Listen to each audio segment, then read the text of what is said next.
referred to you or somebody else?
Will not be avoided.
that just came out? Right there. Oh, that's the guy upstairs. Get it, Joe. Yeah, he might be. I know he works upstairs. I don't know yet. But I would call tomorrow or Wednesday. I'll call them. Maybe live.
Set of papers where the judge is citing it.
So you gotta go next door to Luke and go tell John at the front that you're gonna go get the keys now. What are you doing in the garage?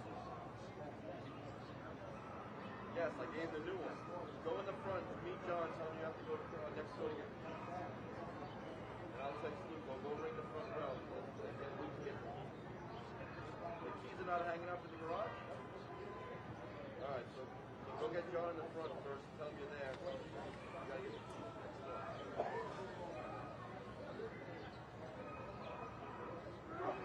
Alright? Alright, then let Johnny do it, have to help him. Now you turn the water off, that thing stuff. Wow.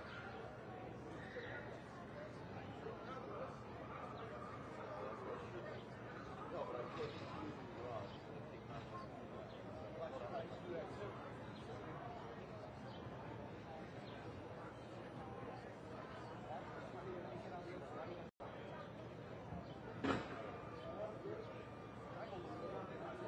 The other day I did a 12-hour shift.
Oh, were you in your car?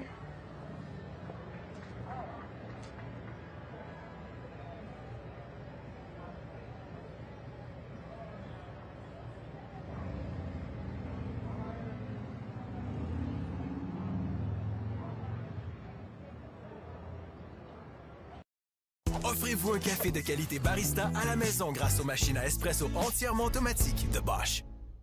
Thanks to Freedom Mobile's affordable Canada, US, Mexico plans, Randy's not worried about overpriced roaming fees while traveling. But he should worry that Hot Peach is open to interpretation. Maybe look that up, Randy.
Up.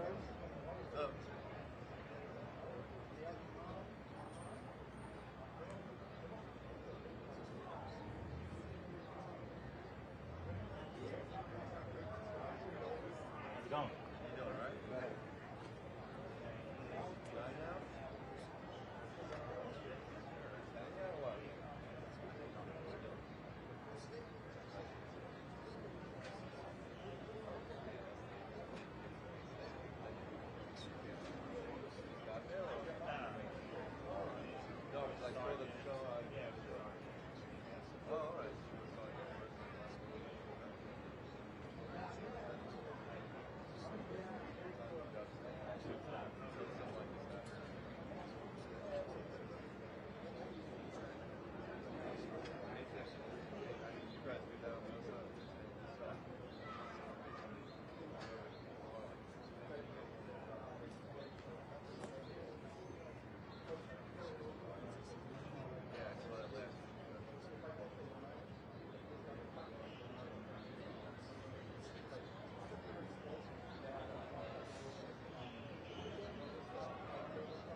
Cool. All right. Okay, I have to see. I'm gonna take it right.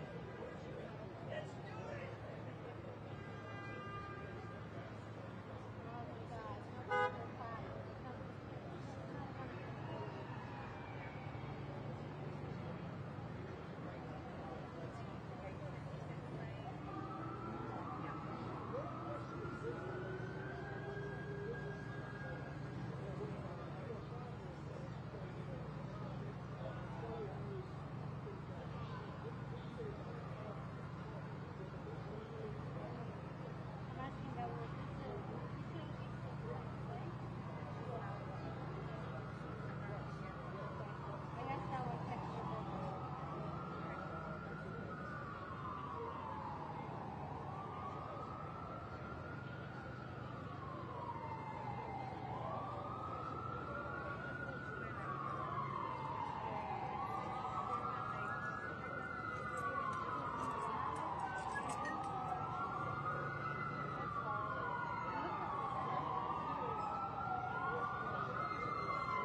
Weekly, Inner City Press. We're here at the break after the opening statements in U.S. versus Sean Combs. It was quite a process.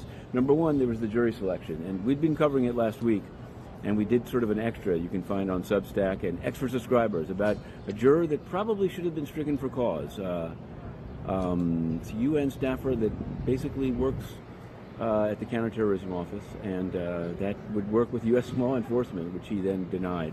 In any event, the opening statements were quite something. Turns out it's a more stripped-down case, at least than I thought. The U.S. Attorney Johnson talked about Cassie and Jane, which is a pseudonym, and also a Mia and arson. Now, Tenny Garagos, in her opening statement, said, this is just about private sexual behavior. They don't dispute that Combs can be violent and jealous, but that should never have been a federal case, and that the witnesses are all have their own interests, including filthy lucre, money. So we're going to see how it plays out. Right at the end, after the jury left, Brian Steele, they brought up from Georgia after the Young Thug trial, made some evidentiary objections about the reports about the Intercontinental Hotel lobby, elevator lobby violence. So that should be resolved this afternoon as the witnesses begin, including with some hotel witnesses. So Inner City Press, we're on the case. We're covering other cases too. I just stopped at the Mag Court. A man was released after 2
Is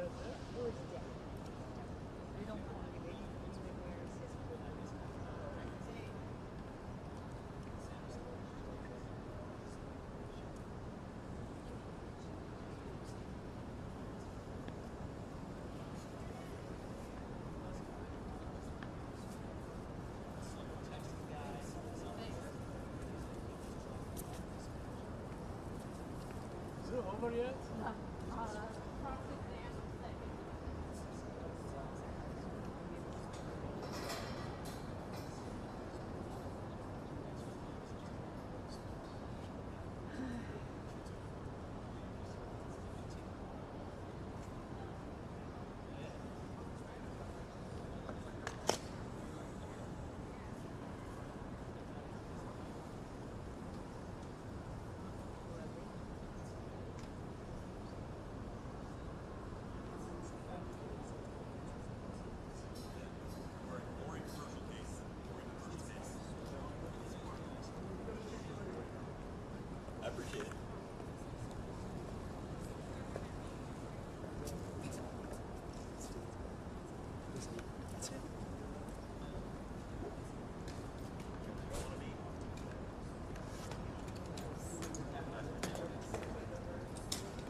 Said it would never come. Okay, here we are, Matthew Russell Lee, Inner City Press. Today, Monday, May 12th, 2025. Well, they said it would never come, but here it is. Today, the opening day, for real, of the U.S. versus Sean Combs trial. Jury selection was last week, and it was supposed to have, they were actually supposed to make the picks on Wednesday. Then it got pushed to Friday, which we also covered. And they did discuss videos and witnesses, but they did not pick the jury. Somehow, it was decided to do it this morning before opening argument. So it's supposed to be at 8:30. This is being shot right around 8 a.m. And we'll just have to see. We'll begin with Diddy, and we'll end with Diddy over by the courthouse in just 2 minutes from now, more or less. In any event, it should be. The trial begins after all the hoopla, after all the back and forth, after a request for delay, after a team of, I believe, 9 lawyers has been assembled for Sean Combs. And of course, there's the lineup, the so-called six-pack of white women, as described by Mark Garagos, who's not one of the listed members of the team, but was in the courtroom during jury selection. He's now, I believe, out in California on the Menendez brothers, so it appears. But he was there. After all of this, it began. So we'll get back to that. But there are, of course, other cases, I'm glad to say.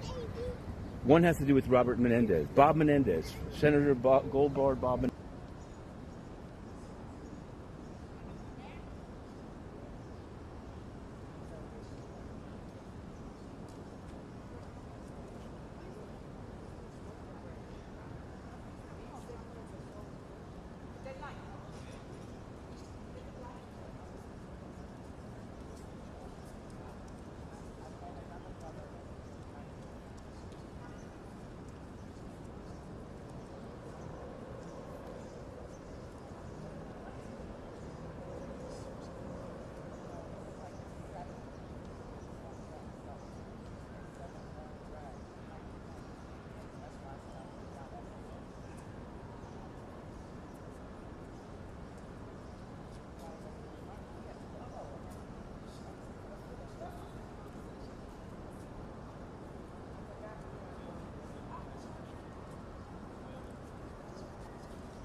Kurt?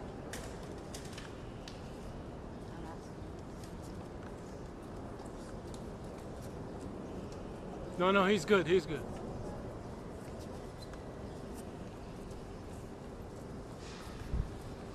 So who are they?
Is he a witness? His husband. Right.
Okay, who's coming?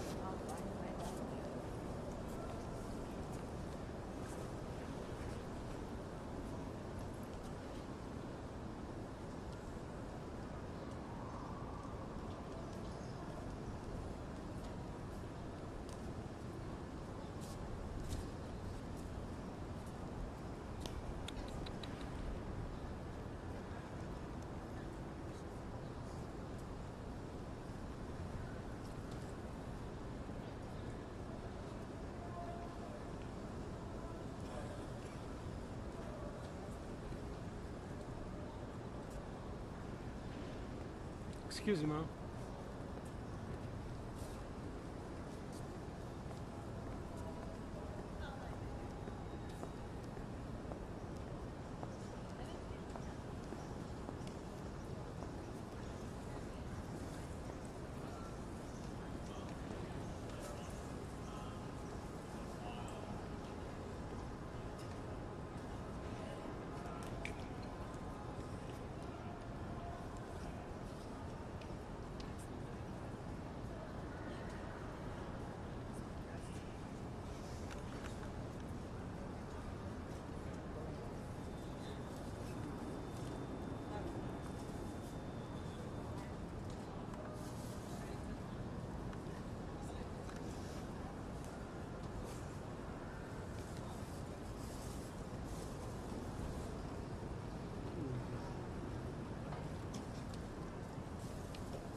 Who's coming?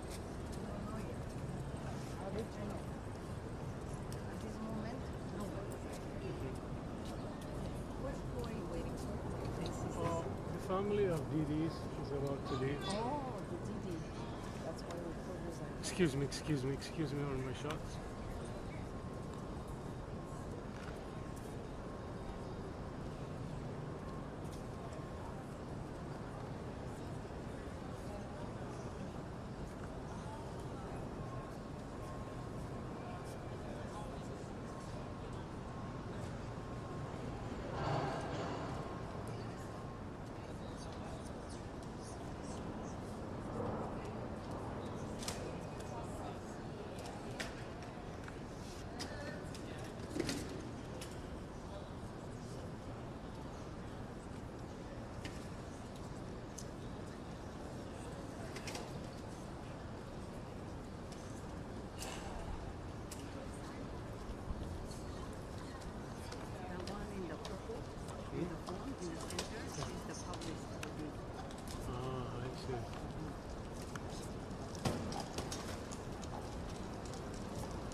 Yo, bro, got a huge flood planned for later. Total flood party. Sick.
On Popcorn Planet, I am Andy Signor, live with It's Kim, and we just got through day one of the Diddy trial.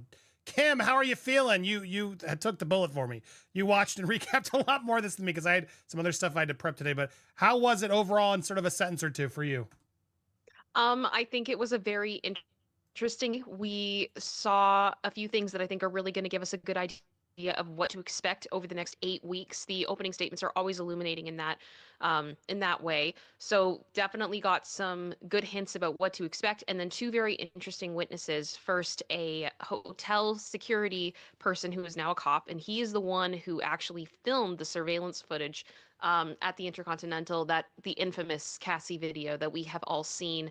And then there was a male, I guess, can I say the E word without getting It's called a dancer. hammered? Adult worker, and he career. Yeah, and it seems like he was a dancer and then ended up doing more with Cassie and with Diddy, and the concerns that he had about Cassie and just the different perspectives. And it does feel like so far definitely the officer was concerned for Cassie, the worker was concerned for Cass, and we just heard a lot about very disturbing behavior from Diddy. And I will say, I think that the defense's opening statement was atrocious. I'm trying to stay neutral and giving credit where credit is due. The contrast, and we'll get into all of it, but the opening statement going into so many details about these things that these women have allegedly experienced, and just hearing about things like, I'm sorry guys, this whole show is going to be trigger warning. There's no way for me to really water down some of this, but it's like you hear the prosecution talking about Cassie having her face stomped on, and then they go over to the defense And the attorney just starts going, "This case is about love." And I can't. There were reports that the jury people had their head in their hands. They were just like, what even is happening? It was absolutely ridiculous.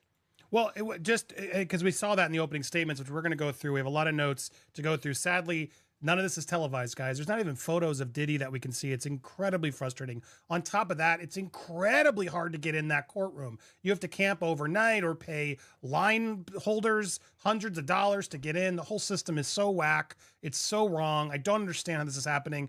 Why can the media and the public get in, but then we can't all just see it? And then the people who get in are, unless you waited all night and really worked your butt to get in there, it's all controlled, Kim. It's terrifying. It's awful. Some of the stories I'm hearing from some people that I hope to have them call in. We also have Jaguar White potentially joining us. I've been texting with her partner there.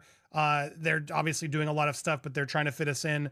So stay tuned. Hope to have Jaguar calling in, as well as BJ make an appearance and some others that were there. If not, either way, we still have your recap for you. We're going to try to do these every day. That's what the goal was. And kudos, shout out to that surprise witness who I was watching her live, because Kim, we talked about it. I just can't sit there for these hours and watch tweets all day. I'd rather do it, and prep it on our downtime. But kudos to BJ who was doing it, a couple others, but shout out to BJ. She'll be coming. She's been streaming so long.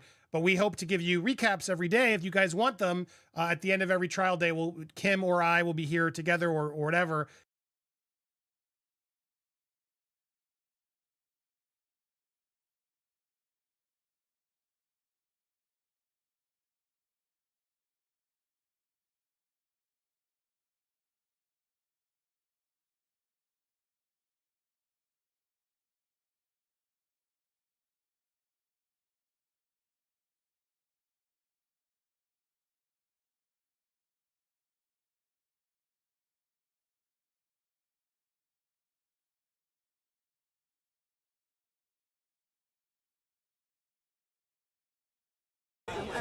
I know where we're going next, but yeah.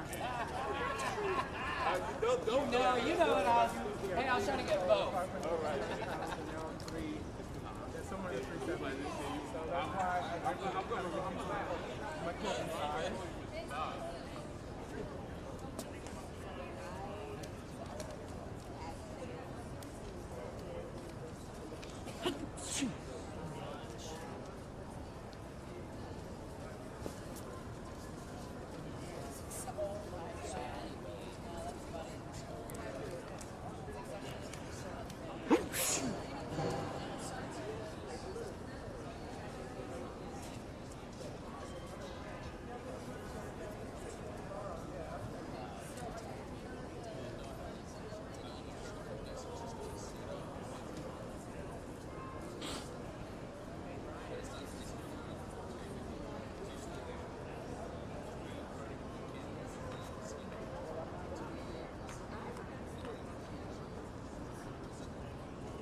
So who left?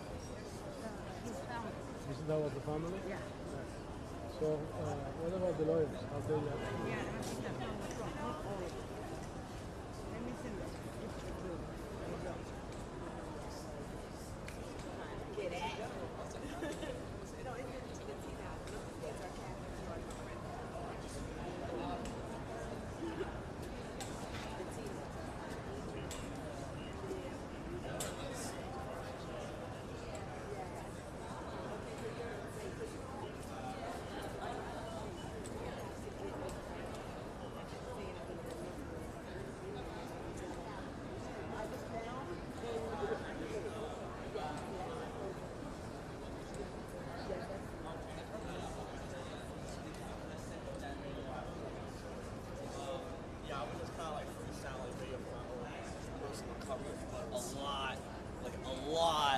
Was uncovered today. They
Excuse me. Kyoko, will you ask her to move, please?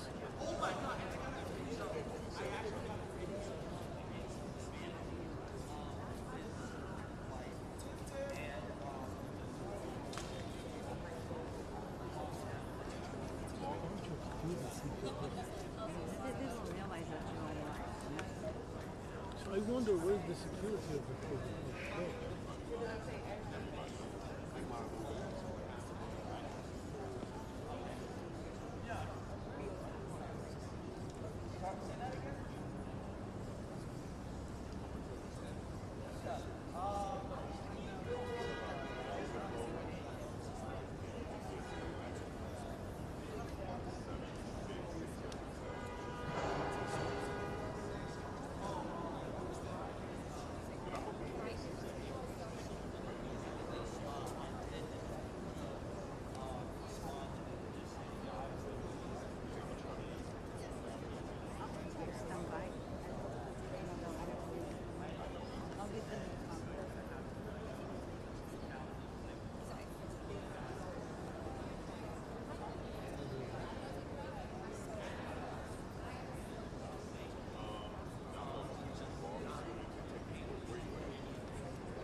What's up, man? Good, bro. Good, good. Oh, my bad, bro. My bad. You want it live right now? What's good, everybody? My name is Bato. I'm a reporter and hip-hop artist right now from Hot 97. Yes, sir. Yes, sir. So we'll be here. Oh, I'll be here throughout the 6 to 8 weeks long that we'll be here. What was here? Okay, I will go back. In there today. There's a lot of heavy, deep emotions. It's only day one. I guess, in my opinion, the surprises came more from the defense rather than the prosecution. I kind of felt like, as is specifically talking today, the prosecution, a lot of it felt like it was things that I would expect to hear, even though how graphic everything was, but I still was kind of expecting that. The defense was really where most of the surprise was, because I'm thinking like, okay, how are they going to use what was presented to back up their part that he's innocent, allegedly, right? So like I'm saying allegedly, right here, right now, from both sides, it's only alleged, but you know that's really where most of the surprises are today. What do you mean by that? Me, I think it's too early to tell still, personally. It's still very early. Today was day one of testing. You know, one thing that I will say is, if you want my own personal take, I thought in terms of the defense, it will be a lot easier to combat the security guard's testimony versus what I guess you could call him Bill before, versus that guy's testimony. That guy was saying he was actually seeing Cassie get assaulted, engage in these acts. Right now, again, now that will still, have to only be, determined by time. Like that's what the question is. And again, how the defense responds to that.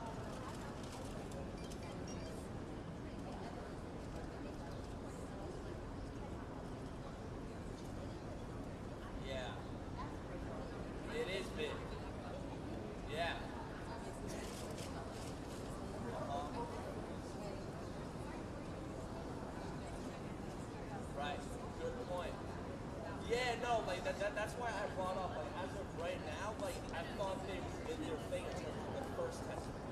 The second testimony was just like so graphic and just giving such like a first person perspective of the whole. Thanks to Freedom Mobile's affordable Canada, US, Mexico plans, Randy's not worried about overpriced roaming fees while traveling. But he should worry that Hot Peach is open to interpretation. Maybe look that up, Randy.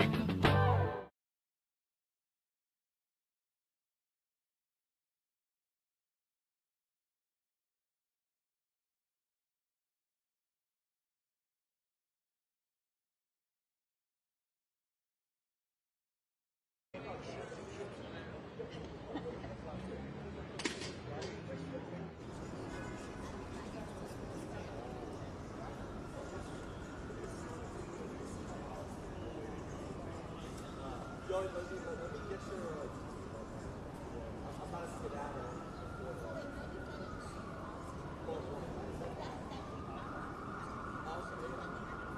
No, that's.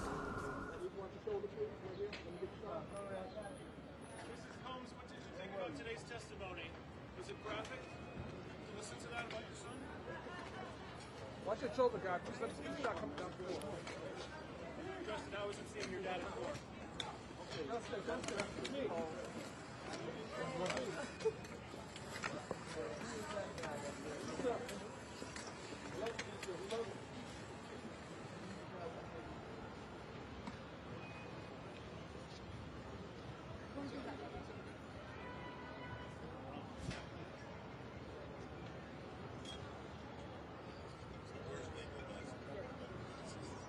Right here.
That's it, right? That's all the people that showed up? I think so, yeah. I'm done with it.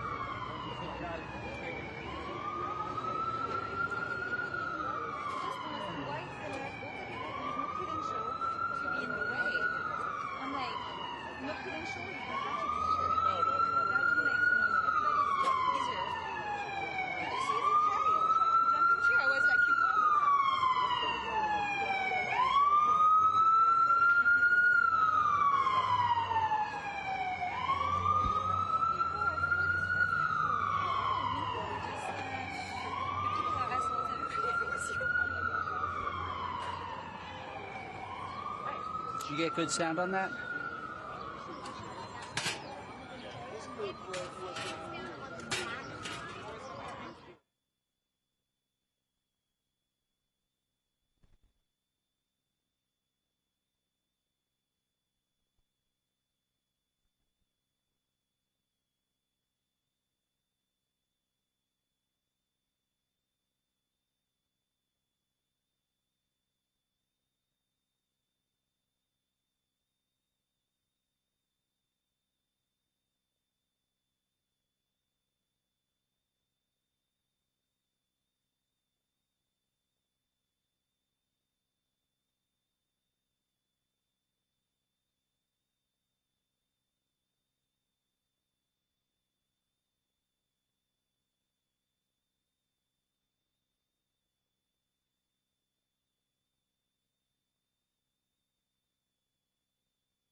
of what happened. He then went and saw the footage, chose to record it on his phone. There were 2 videos that he recorded, and so we, the public, have seen one for the most part, and there is a second.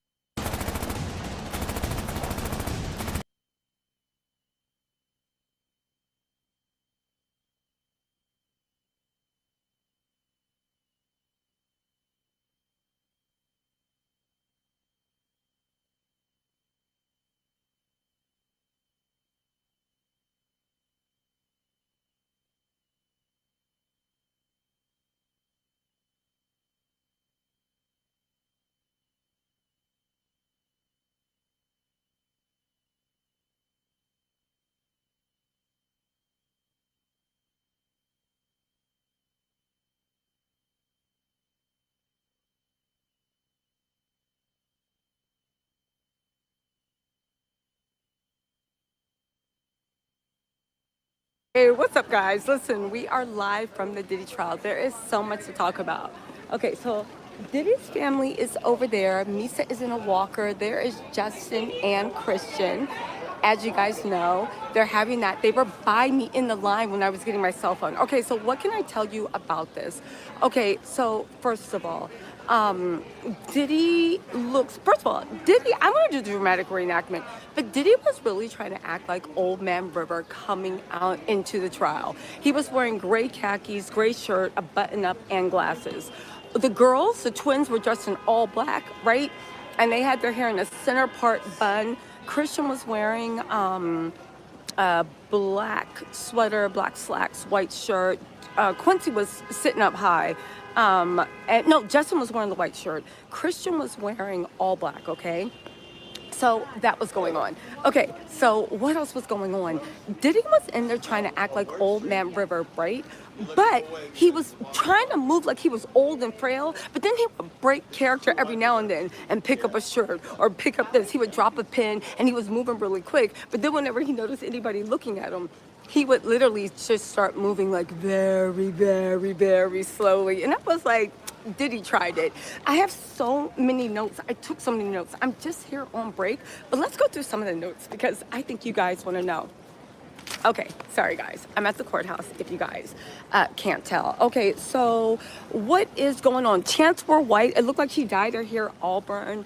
The kids look like, you know, they were just being kids. I will say that, right? And being supportive. Hold on really quick, y'all. Let's get some more stuff in here. Hold on. All right. Yeah, so this is,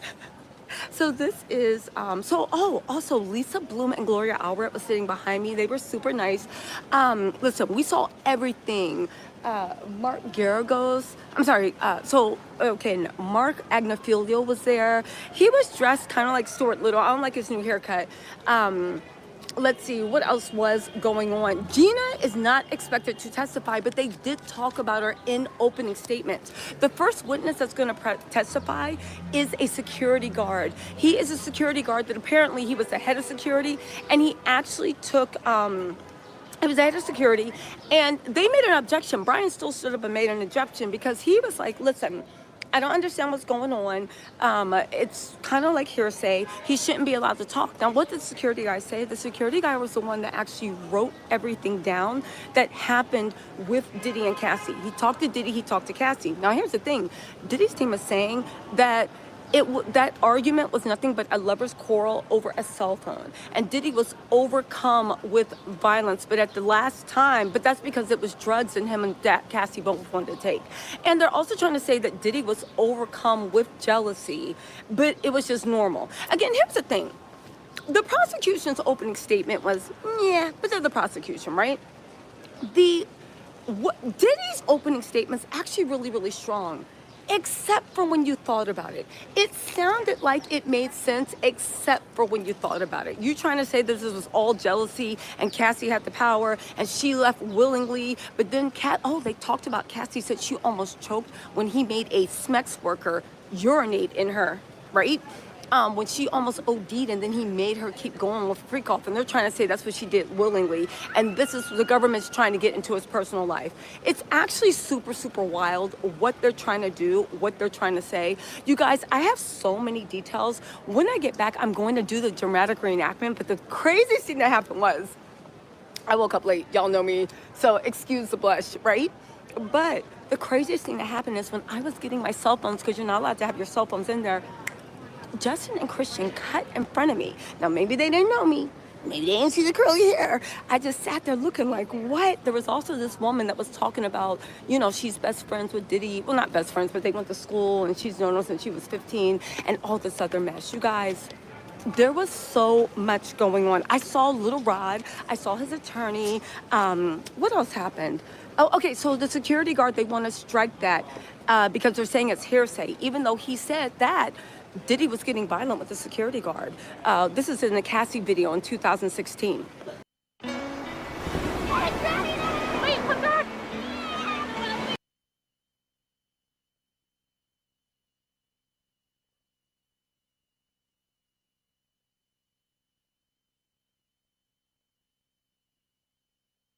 Diddy was getting violent, yelling, and screaming. They also say that there's 3 witnesses. There's Jane, that's an alias. There's May, that's an alias, and that there is Cassie, okay? Cassie is expected to testify this week because they say that she is heavily, heavily, heavily pregnant, you know? Like super, super heavily pregnant. There's also, listen, there's 2 exhibits. There are incident reports. One the security guard made when he just got called up there to calm things down with Diddy and Cassie. The second incident report actually came out when the security guard then watched the tape, then gave his impression. It's not good for Diddy. They don't want it used. They are fighting tooth and nail to keep it out. Let's see. 3 hours. The second incident was made, the amendment was made 3 hours after the first incident report. He made an amendment and tacked it on.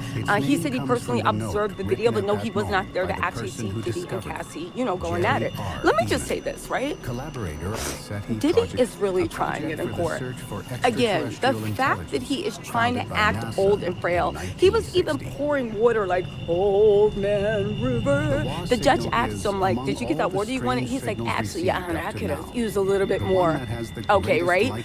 Again, there was a time, and listen, I'm going to go live later on because I have a bunch of notes and reenact all of it. Expect a lot of videos. I came out here for this trial.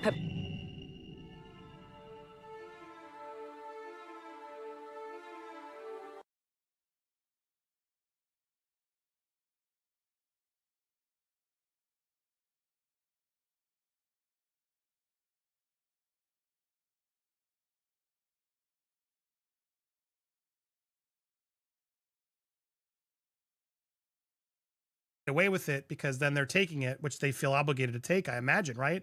And then on top of it, well, see, he took the money. He was clearly okay with it. Imagine that. You show up to Diddy's room with all this stuff, all the pressure, all the weapons, all the security, knowing his powerful access, etc. And imagine telling him no. Like, I don't think you could. I don't think you could say no to this guy, any of these people. And again, this is all Diddy's own defense is acknowledging this through his primal jealousy. My gosh. So how did the cross-examination go on this one? Because you'd think that, yeah, do they have anything to say? From the sounds of it, it was a hot mess. Something we started noticing was that when weird stuff started being said or like videos started to be shown, the press reporting really slowed down because people were trying to figure out, how do I summarize what is happening here, I think. That was my takeaway. But they questioned the escort about many things, including search engine optimization for some reason. You know, why was he chosen to go and be the dancer? Race came into the picture at one point. It was weird. And then at the very end, there was this explicit photograph, apparently, of Cassie that was brought out. And the defense was trying to be like, oh, see, she liked it type thing. And it was like, it seemed so demented at the end. And it will continue tomorrow. And it is expected that Cassie will very likely take the stand tomorrow. And yeah, that was essentially the day. There's a lot to go, and I'm trying to get more of these because at the end of the day, it really was this weird moment where they brought in, I guess, a photo, right, to try to imply, well, look, she likes it. as if a photo could do that. And This again, is nuts. This is why the prosecution said at the beginning, when these substances come into play, it can arouse a person, but that doesn't mean that that's what they want. And they can't consent when they're falling halfway off a couch. You know? It's ridiculous. Yeah, she was wearing a wig. She handed you money, $4,000 before any oil rub.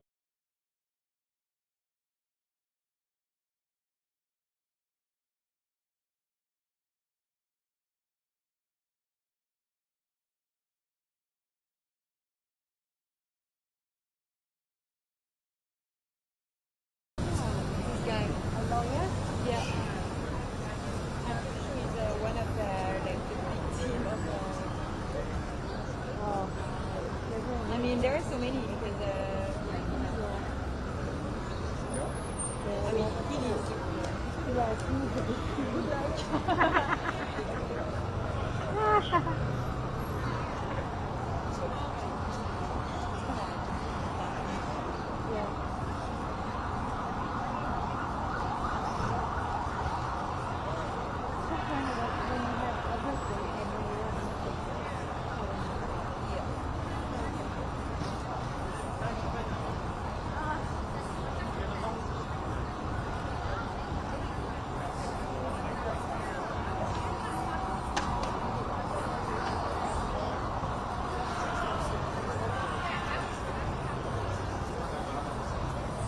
For an eye-watering.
Punchlines of records, but I think it's fitting. It's hogwash. It's total poppycock.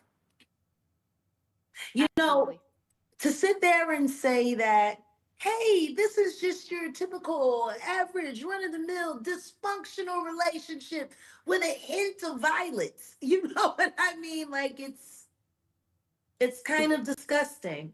It's like he has primal jealousy, as if they like that excuses it. Like animal. Well, I mean, last week it was affluenza. I guess that didn't work. No. So they came back. They went from affluenza to this is just tough love. Yeah, it's just natural. It's just primal. Yeah, you know, it is for animals. Ridiculous. Yeah, what was your vibe outside of the courtroom this morning? I saw you. Yeah, you were there. Kudos. Yeah, you were there. What did you kind of take away from there? Because I think sometimes you can kind of get a vibe where there are a lot of people that were more just like they wanted to see how this was going to go, or were they more one side or the other? I saw a ventriloquist at one point. There's all kinds of stuff. If I had known that, I would have brought Jaquilla. We could have had a tandem. I mean, I got a Muppet. Yeah. I have to say, that was not on my bingo card. for this. Yeah, well, listen to me. I think I told everyone, including you guys, before Christmas, before Diddy's nuts, roasting on an open fire, before all of that. And by the way, Andy, you killed it. I wish I could have been there to sing it with you. Next time. We still got to do Man on the Mirror. It's happening someday. Yeah. Yes.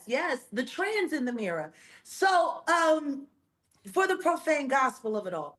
But seriously, I was there because I'm starting my show and we were filming the pilot. So I really wanted to get a lay of the land on what was going on. And I had a really interesting moment with the prosecutor, the lead prosecutor. She's pretty fabulous. And, it's people are intensely worried about the trial, but yet you walk out into the streets of Manhattan and nobody gives a damn. Matter of fact, nobody gives a damn. Even the mentally insane woman who told me that she was the real Cassie and she wanted me to go back and ask Cassie why she was fronting and impersonating in her name. Even she said this doesn't matter in her real life. And it's funny to be in a place where this is the biggest trial and yet you walk 2 blocks away and nobody gives a damn. There's a lot of pomp and circumstance there around the courthouse.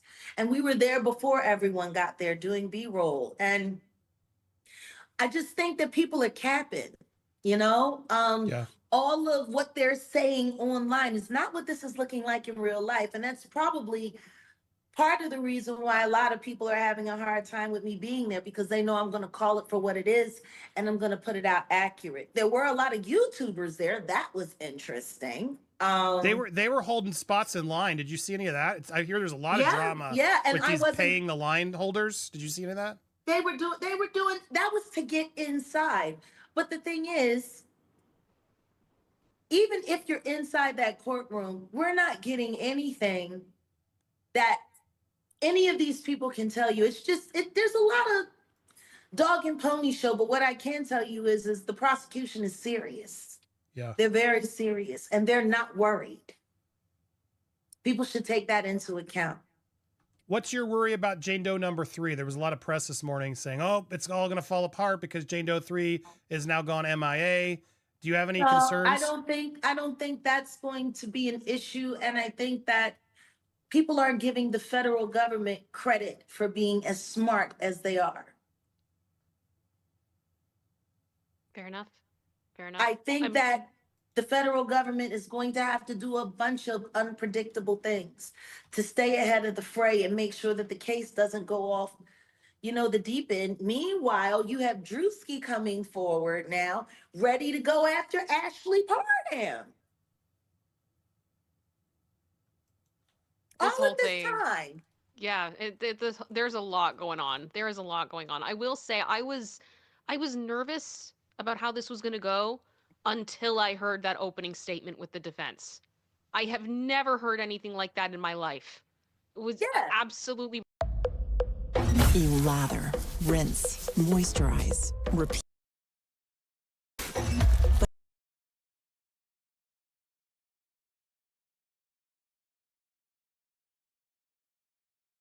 The federal government. Jaguar, I want to give a bit of this because I want to see your reaction. This case is about love, jealousy, and money. They're trying to turn it into a racketeering case. It will not work. You are the jury. You will evaluate the witnesses, and the story that comes out isn't what you heard on the news. Sean Combs is fascinating. He grew up in Harlem and built a lawful business. He worked for it. He created culture. He created a culture, Jaguar, and produced music that changed a generation. They'll share that he was a fascinating person who people are drawn to. And you want to know what? Like in the 8th realm of hell, all of that is true. But here on planet Earth, here in this dimension, they all need psych evals, you know? They do. You want to know what's crazy? They went and they got that woman, the new attorney, the victim attorney. Mm-hmm. You want to know what was sad? Watching her walk by me this morning on her way to the courthouse to check in a pair of brand new Christian Louboutins, She couldn't even walk in. Her ankles were about to break with every step. And I said, this is what you did it for. Yeah. This is what you did for shoes. You can't even walk in. I know you just bought them, man. Well, they had a stylist come bring them. What do you think of is it Tenny Garagos? Tenny's out there, the woman, the face of his team, who's a woman, coming out here and saying, if you wanted to climb in music, apparel, or beverages, you wanted to be around Sean. He gave people opportunities to work. He had a vision few had. The witnesses mostly loved him. The text message will show it. I, Tenny Garagos, am honored to represent him. She's honored. What do you think of that, Jag? I think she needs a psych eval. I think they've all lost their minds. You want to know what's sad? When I went out into the world and I was talking to real New Yorkers about how they felt about this case, and they let me know how little they cared about, I think that's why they feel comfortable with doing these statements. Because they know that the people that they're marketing them to don't care and ain't paying attention no how. I mean, the one thing that I got is that everyone feels like the history of this town. If he got away with what he did to Natanya Rubin, why can't he get away with this? It's really kind of sad when you think about it, that there's been this much corruption for this long, that people aren't even expecting justice. They just want all these weirdos to get out of their town. Speaking of weirdos, and I hate to share all this stuff, but it's just like I have to applaud No, let's Cassie. talk. We're in a support group. This all coming out now, talking about the urine and with Cassie, like the headlines are all over. Like, it's so sad and gross that Cassie's got to relive all this, but also I'm just so inspired and amazed that she knew all this was going to come, and she's like, I don't care, we're putting this man away. And so. Yeah, while you know, it's got to be awful reading it. How do you think she's feeling? She must be empowered at this point, pregnant. Knowing it doesn't matter. We're finally putting them away. She's very pregnant. Very pregnant. And, very pregnant. You know, I heard a weirdo online the night that she flew into New York, threatening her, talking about they know her family, where she's from, threatening her husband, calling him the help, and he must have called her a bitch at least 80 million times, and then started talking about this and yeah, because she's a whore, and who cares if she's pregnant? Who cares about her bump? Whores have babies. And I'm like, and then he compared her to Mary Magdalene, and I'm like, whoa.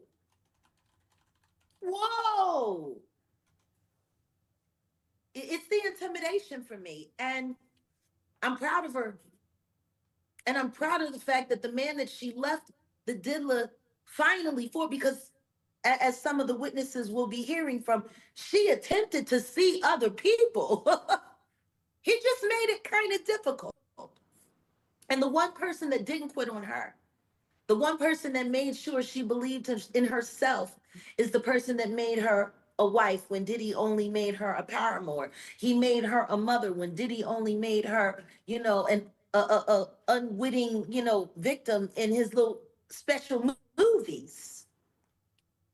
I think she's great because she gets to go home, and she gets to go home to two little people who know nothing about this, who are there with mommy and daddy. Mother's Day just passed. I think she's gonna be okay. I think she's just ready. It's terrible what's happening to her, but I hope people are paying attention to what's happening to her, because they have absolutely no respect for humanity, motherhood, or life. Yeah, I think this is kind of one of these situations where, to me, it is so abundantly clear through evidence, even as we begin this trial, that Cassie is absolutely a victim here. But what we are seeing, I think, is that incredible transition that some victims make into survivor. And that's exactly what she's doing. And the strength that takes is, I mean, it's very difficult to describe. And the fact that she's doing this on such a world stage with so much judgment, and there's going to be all these headlines about her, and people are going to say horrible things about her and discredit her. Yeah, but this has to be so much better, though, sweetie. than considering how people were talking about her behind her back when she was supposed to be having the time of her life. Yeah. I think people tend to forget that. They might be talking about her now, but before, they were making fun of her and knowing what was happening to her, passing videos around of the things that happened, that she was ushered into by a man who isn't capable of loving anyone, in my opinion.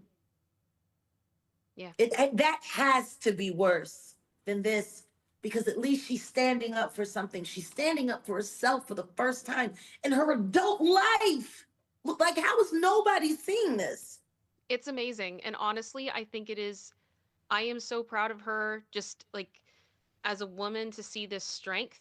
I think it is so good for us to see that, She's a mama bear now. Yeah, That and she wasn't that before. She's that now. Yep. But just knowing, as we see how scared all of these people are of him, yeah, her strength is incredible. And I think that's something we really have to focus on while we go through this trial, even when there's all this other mess going on around us. That was part of why I wanted my presence there, why I wanted to just have a moment with the prosecutor and let her know that there is a whole audience of people out here that are praying for her, praying for their case to be heard fairly, praying for the jury. And she just grabbed me and she hugged me and she said, thank you. I told her I was praying for her safety, and she said she was doing the same for mine, and she looked around at my security detail. These are big moments for women. Big moments. Bravo to women. Yes. Real women. Women who don't sell other women out to some guy named Love. Weirdo Diddy. Weirdo named Love. One more thing, because we're gonna wrap up, because we're trying to keep these about an hour. We'll be doing these we're trying to do these every day after the trial. So I hope you guys will tune in at the end of every night to watch the Diddy recaps with Kim and I. But Jag, one last question, and thank you for making time. I know you got a lot of interviews and stuff lined up, but they tried to say multiple times, Kim Porter died of pneumonia. Thoughts on that? Comments on that? I'll believe the man that she married lawfully and had a child with. I'll believe, I'll be sure. She was in perfect health 2 weeks before she passed. And yet, 2 weeks before that, the casket she was buried in had already been ordered. Why does everyone keep missing that detail? Her casket was pre-ordered a month before she passed away. Let's not forget that detail. A perfectly healthy woman with an already bought and paid for casket. I think that says it all, don't you? It's definitely concerning. And a part of me does hope, I mean, they brought Kim into this. They brought her into this.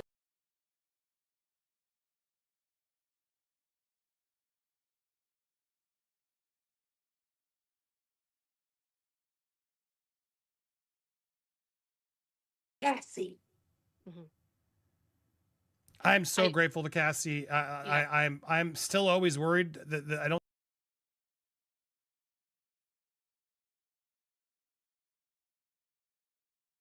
Our next guest was a New Jack Swing superstar in the 80s. Now, Al B. Sure is using his second chance at life to fight for health equity. After surviving a coma and liver transplant, he's an advocate pushing for real health care change. He's also exposing shocking truths about the music industry and recording artist Diddy in his upcoming tell-all, Do You Believe Me Now?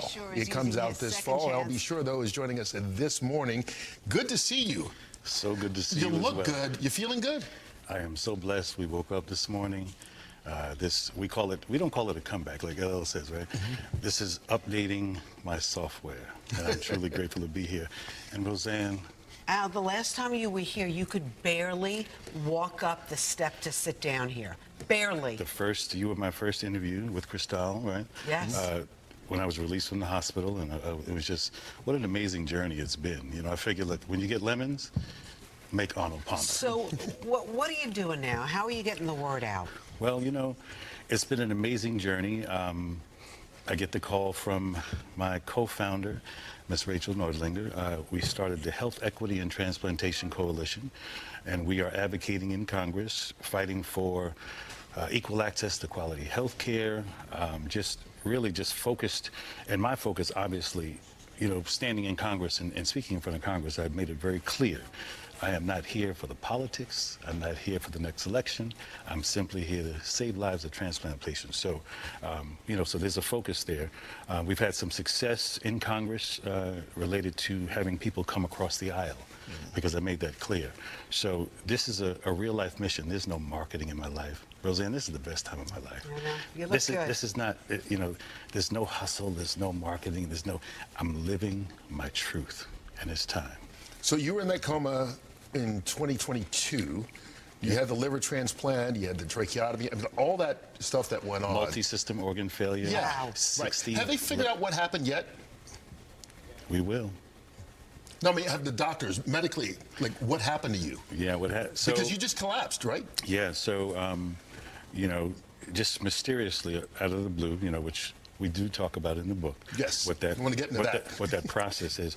But, yeah, so it's been quite a journey. And as I said, you know, even as it relates to writing the book, I went through many, almost, you know, more than a decade of being scrutinized and clowned by law enforcement, them telling me, you need some help. Sex trafficking, really?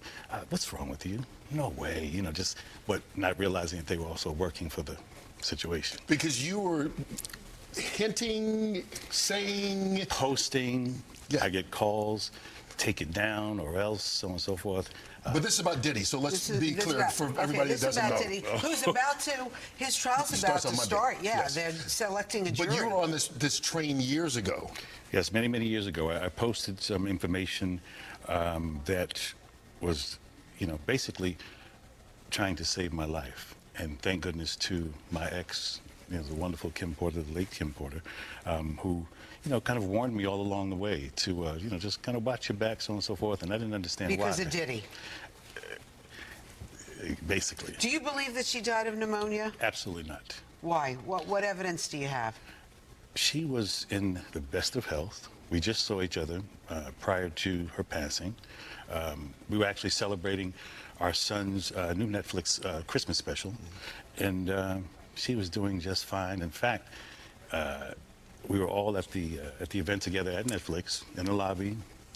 Sean, myself, the children, you know, all having a great time, and I'm, you know, grabbing Sean like, what? And she's in the back going, stop, you know. So it was a really festive opportunity just for all of us to be together, because it's nothing like the circus that's out here. So it was a lot of the stuff, you know, came to surprise, but a lot of the stuff will be revealed because, and that's why I thought it would be a good idea to finally tell my story. Every network came to me, participate in so and so, but I said, listen, I have no interest in speaking about another man. But you are in the book. Yeah, right. But this, I will speak about where our paths cross and what's most relevant. It's something I've been trying to say for many, many years. And unfortunately, Roseanne, even with Sean being incarcerated, that's not a celebration. There's no celebration in it. First and foremost, there's way too much collateral damage, and in many, many ways. Many people's lives are affected. And in fact, a genre of music that I grew up in is ruined right now.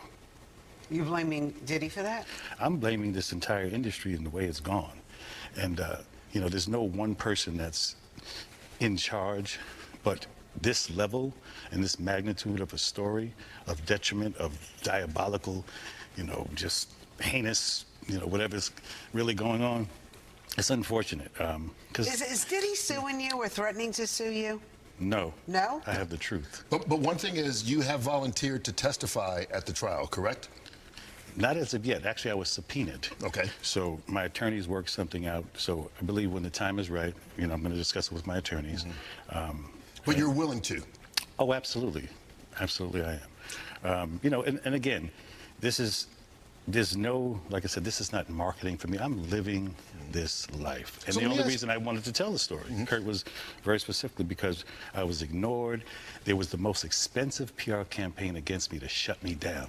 If you actually knew what they did to me, there was a bounty on my head. There was a bunch of stuff. So do you think specifically then that Sean Diddy Combs or people affiliated with him did something to you that caused you to have multi-organ failure? I believe this be the case, yes. Absolutely. Wow. My first time saying it. Are you concerned that he still has power outside of incarceration? Remember, I'm the only one who spoke up, and I'm the only one left alive. So this is not about a scared thing, you know. It's just time to reveal the truth. I mean, it is what it is. I went through many, many years of scrutiny and being dragged face first on the concrete, you know, being called delusional and things of that nature.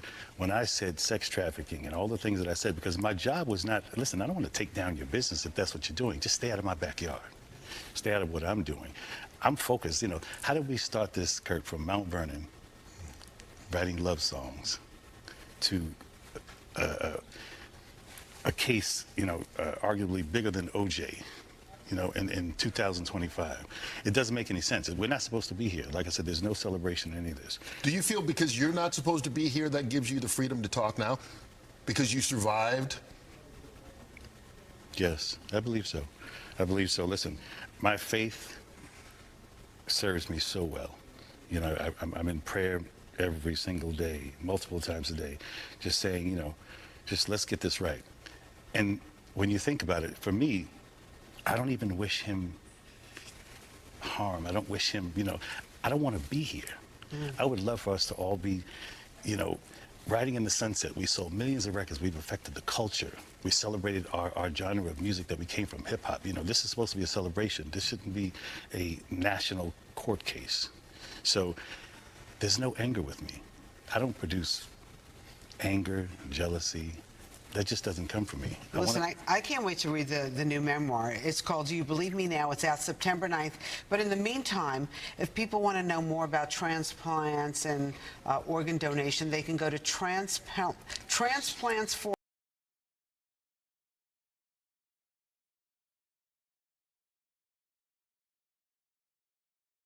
Did they? Baby, please. If I was a filter, I'd be looking like the Chronicles of Narnia. You think I'd be looking human fine?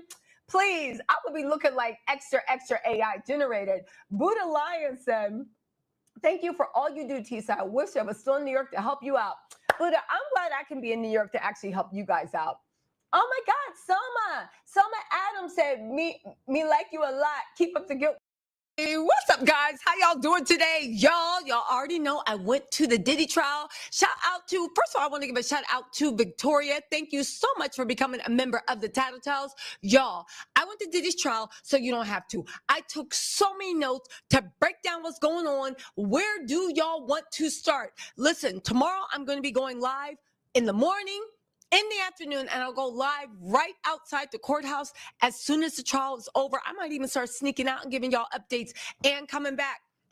It was a YouTube reunion. Do y'all know that memes make it make sense? Baby, we actually started off doing, so where do I start? Let me pull out my notebook. Look how many notes I took for y'all. It was wild in there. And here's the thing, okay? Let me just jump right into the testimony. First of all, let's talk about the opening statements, okay? The prosecutor's opening statement was, when I say it was long, when I said it was meandering, and she was talking at a pace like this, like she was speaking to children, and not 5-year-olds, but 3-year-olds that are in trouble. She was talking like this. And I was like, I felt like, when I watch my audiobooks, the way I slow it down, or that's not true. Y'all know me. I speed my audiobooks up. Every audiobook I listen to or podcast is at 1.5, 1.75. I'm like, come on, give me the information. She seemed like she put her stuff into 0.75, 0.60. It was chopped and screwed and not in a good way. I was already jet lagged, so I was literally dozing off. I felt like I was in college again at the one professor just dozing off, okay? But there's more, okay? So then the defense came up. Tenny Garagos gave the opening statement. Okay, so the prosecution was like, yo, this person is a sex trafficker. He has racketeering. It is violence. It's not just Cassie. Spoiler alert, victim 3 is not testifying. That is largely to be believed to be Gina by me, because Judge Arun, who was actually pretty good. Judge Arun was like, Judge Arun is, I didn't know what to think of him because I do know that he is young. And when I say inexperienced, it doesn't mean he's stupid. He's very well educated. He used to clerk for a Supreme Court justice. However, you got to know about the legal finesse. The thing is, they have somebody on Diddy's staff. Diddy now has 2 black lawyers. One black guy, he has a bald head. His name is Xavier. And the other woman, I don't know why I can't figure out her name. Excuse me, her name slips my mind. But they had 2 black counsel. Oddly enough, Diddy, it was the 6-pack of white women, which were the prosecutors, according to Diddy's team. Then it was the prosecutors' paralegals. There were 3 of them. This is second row. Then it was an expert witness with glasses. It was that girl, the new one, the black woman, and then it was a black guy, Xavier. And then it was Mark Agnifilio, who literally looked like Chicken Little with his new haircut. And get this, I was falling asleep at trial too, but I could have sworn I saw Mark Agnifilio falling asleep at trial too. It got boring for a second, right? But don't matter because I was there for the whole 8 hours. I'll tell you what happened. So anyway, it was Mark Agnifilio. Then it was Tinny Garagos. Diddy and Tinny Garagos are like this, but I think that's because Diddy knows Tinny. Because don't forget, Mark Garagos and Diddy are like this. That's the one that may or may not be counsel. So it was Mark Agnifilio in the third row, Tinny Garagos, Diddy. Then it was the other girl, the Shapiro girl, and like some other girl that just came on. I don't know her name. So that's who was there, okay? Now, Diddy's family was in the second row. They should have been in the first row, but I think first row was like for court officers overflow. They were in the second row, okay? The girls had like slick back buns parted in the middle, the twins. Chance, she dyed her hair auburn. She was wearing white. The girls had black, so they were all, the whole family was wearing black and white. So they were still color coordinating. Christian, he was just sitting there looking lost, wearing black. Justin, he is not 3 apples high. They came up to me, well, not to me, but they came up in my area to go when they were doing something with the court thing. I saw Sarah too. Everybody was there and people were getting too close. And I was like, do they not know I got undercover security? And my man, thank you to my man. Do y'all not know there's undercover security sitting here watching, right? So I felt free. I was like, do with that what you will. I felt free, right? Because I know I had somebody from the corner looking out for me. But, right? So anyway, Justin had on a white button down, black sweater, some shades. Misa had on blonde boho, platinum blonde boho. You know, that's her signature. Oh, Mama Combs had on platinum too. Quincy was sitting up straight. His hair is short, Caesar, dyed platinum. Christian was in all black, dressed in all black like the omen. Who else was there? Oh, Dana Tran was there. She didn't have the baby, I don't believe, but I believe Dana Tran was there. She's getting a little gray in her hair. I guess she's getting worried. Who else was there? Misa had a walker. And I said, actually, Jamie said this. Shout out to Jamie up in Ghana having the time of her life. She was like, how does Misa have a walker, but you still with Mary J. Blige? Like, when did this happen? Okay. What else can I tell you? Oh, so bring barista quality coffee home with the fully automatic espresso.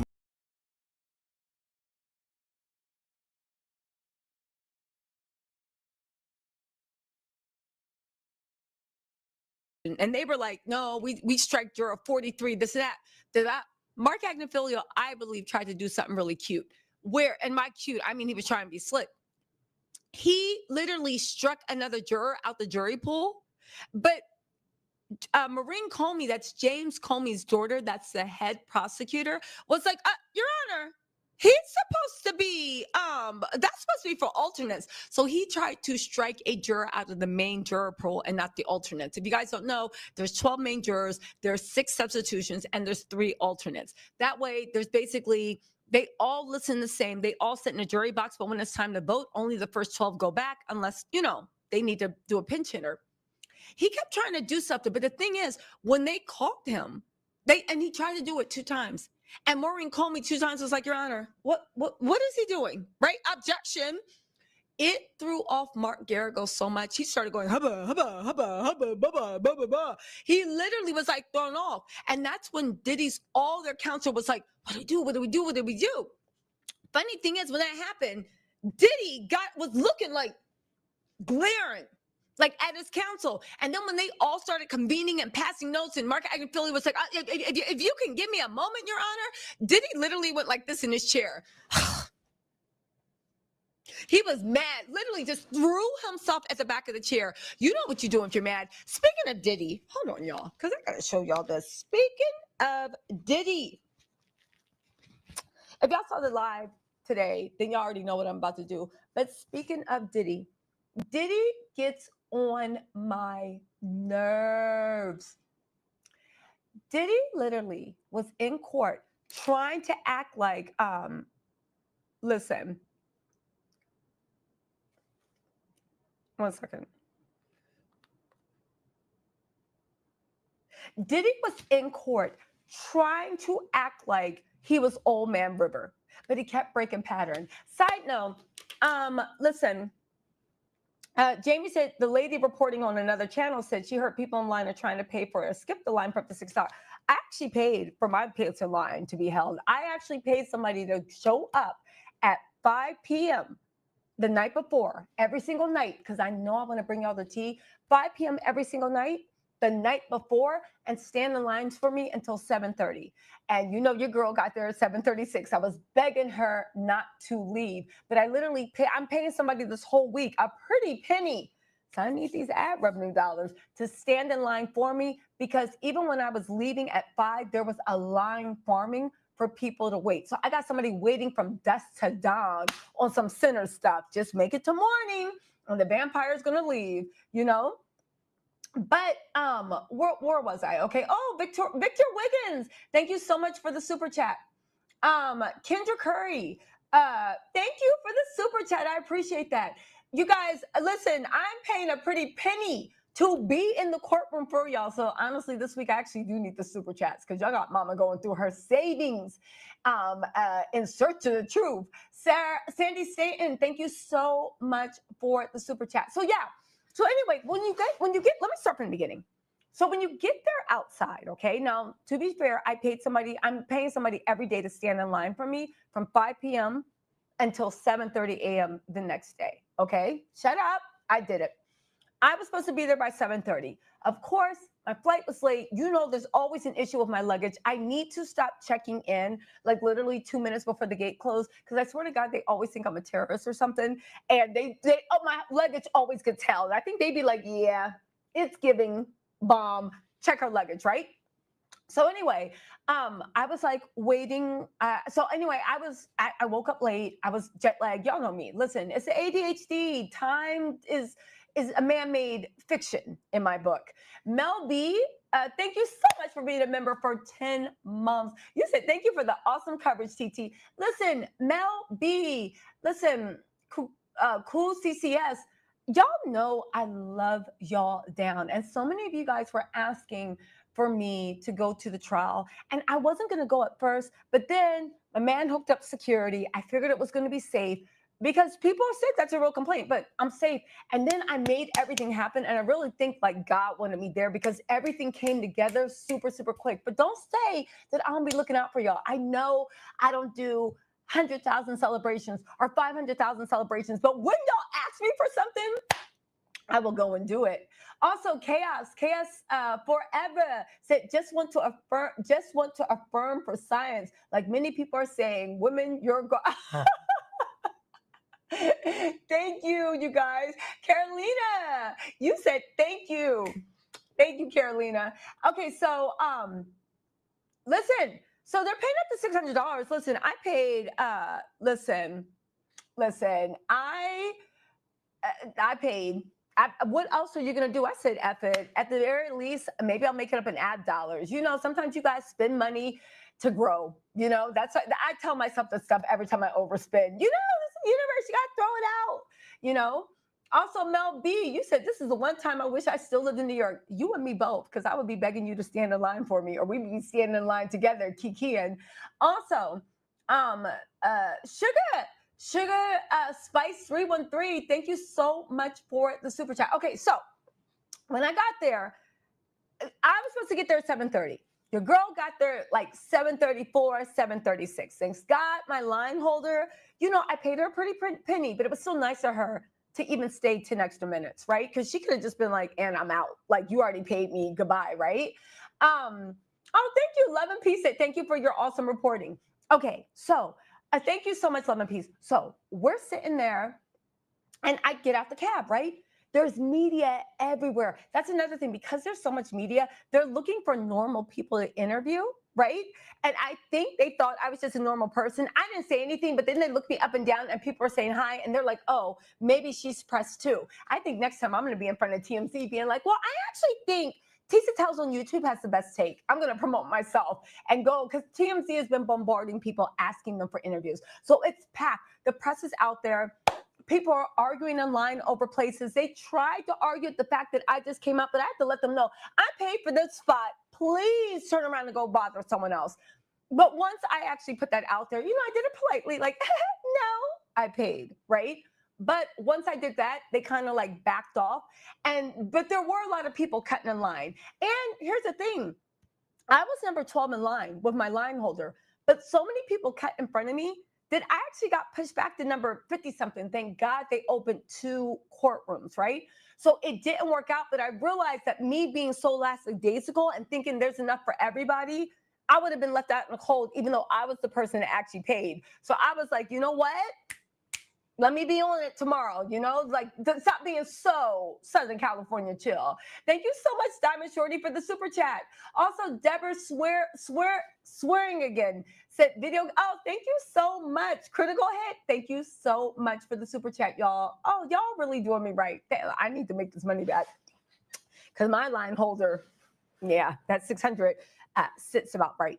Sounds about right. So anyway. So here's what happened. So it's all this pandemonium. And here's the thing, even the press is like, getting into it. But it's completely safe if you want to come and try to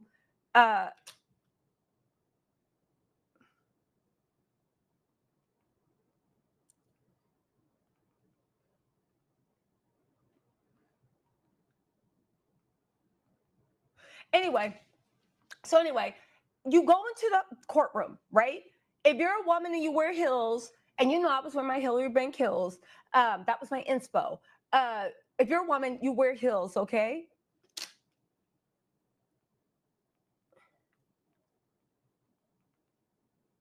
Okay, so you go and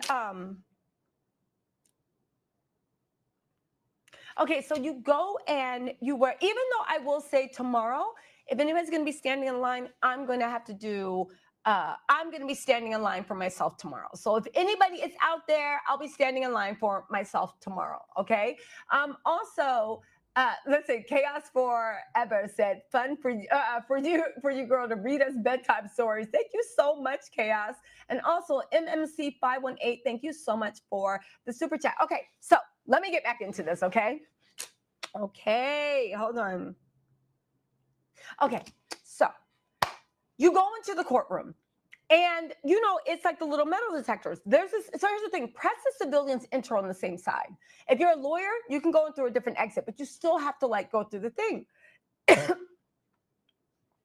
and civilians enter through a different side. But we all enter together. So you go through the metal detectors. It's worse than TSA. So if you have heels on, you got to take your shoes off. You got to turn all your phones off.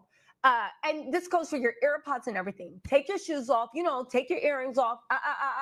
It's like old school TSA, Oh my God. Ann Evans, thank you so much for the super chat. Thank you. So when you go through security, they give you like this little, it looks like a poker chip, right? But it says like U.S. attorneys.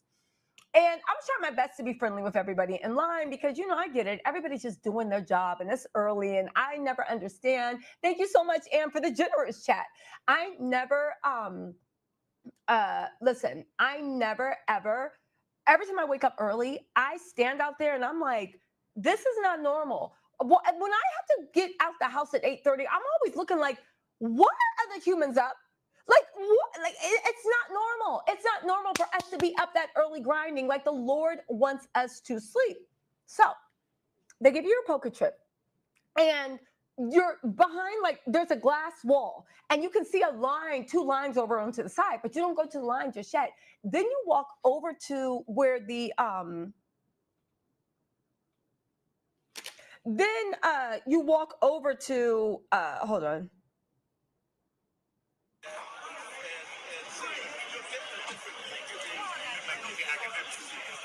Hold on. That's Chloe Mealis, Sunny Houston, and the girl in the middle, I don't know. Anyway, so we are like, so you take the chip and you go to the security desk. The security desk, you have to check all your electronics. It's very important you do. If they catch you lying, you will be held in contempt or something bad will happen. I'm pretty sure. They have to be strict about it, right? So then you turn in that chip, and that chip shows that you got through security. And then you give the electronics, and then they give you like another golden chip. Okay, fine. Then you go to the line. Oh my God, the line. So, I was like, well, listen, there's a line for press and there's a line for regular people. Since I am a YouTuber, I can either be press or I can be the regular person, right? So everybody was in the regular people line. So I go to the press line, okay? So they're right next to each other. The people come out. Oh, that's another thing. They started letting people in early, which threw me off too. So anyway, I was like, okay, so you know me, always trying to finesse. So I was like, okay, so I am independent media. Let me go over here, right? Because I was like, yo, if I come all the way down here because I wanted to surprise y'all and I mess up, y'all gonna drag me. I'm gonna drag myself. I was like, you have to get in. So I went to the line where the press is. It's only separated by a rope, like TSA. I just like ducked underneath, right? And I was in the press. The guy comes out, U.S. Marshal, and they or the court officer comes out, and first they let members of the public in first. So I see the same public line I was just in. They take about 15 people, and then they shut the thing. And I'm like, what? So then I'm like, man, I should have been over on the regular people side. So I duck under and I go to the regular people side. There's the press. They come back 20 minutes later, right? And mind you, all this is going pretty slow. It's not a fast process. It's not bad, but it's not quick because, everybody got to take their stuff off. And then they start letting the press people in. And I'm like, and for a second, I was going to go over to the press line, but then I was like, no, I feel like I'm in rush hour traffic. Like every lane you go in slows down. So I was like, just stay here. It's fine. So, everybody that came in with me got to go, like they were already in. And I'm like, and I'm the only person who wasn't, right? Hold on. Chloe Mealis from NBC News. Remember she did the article with Tony Busby?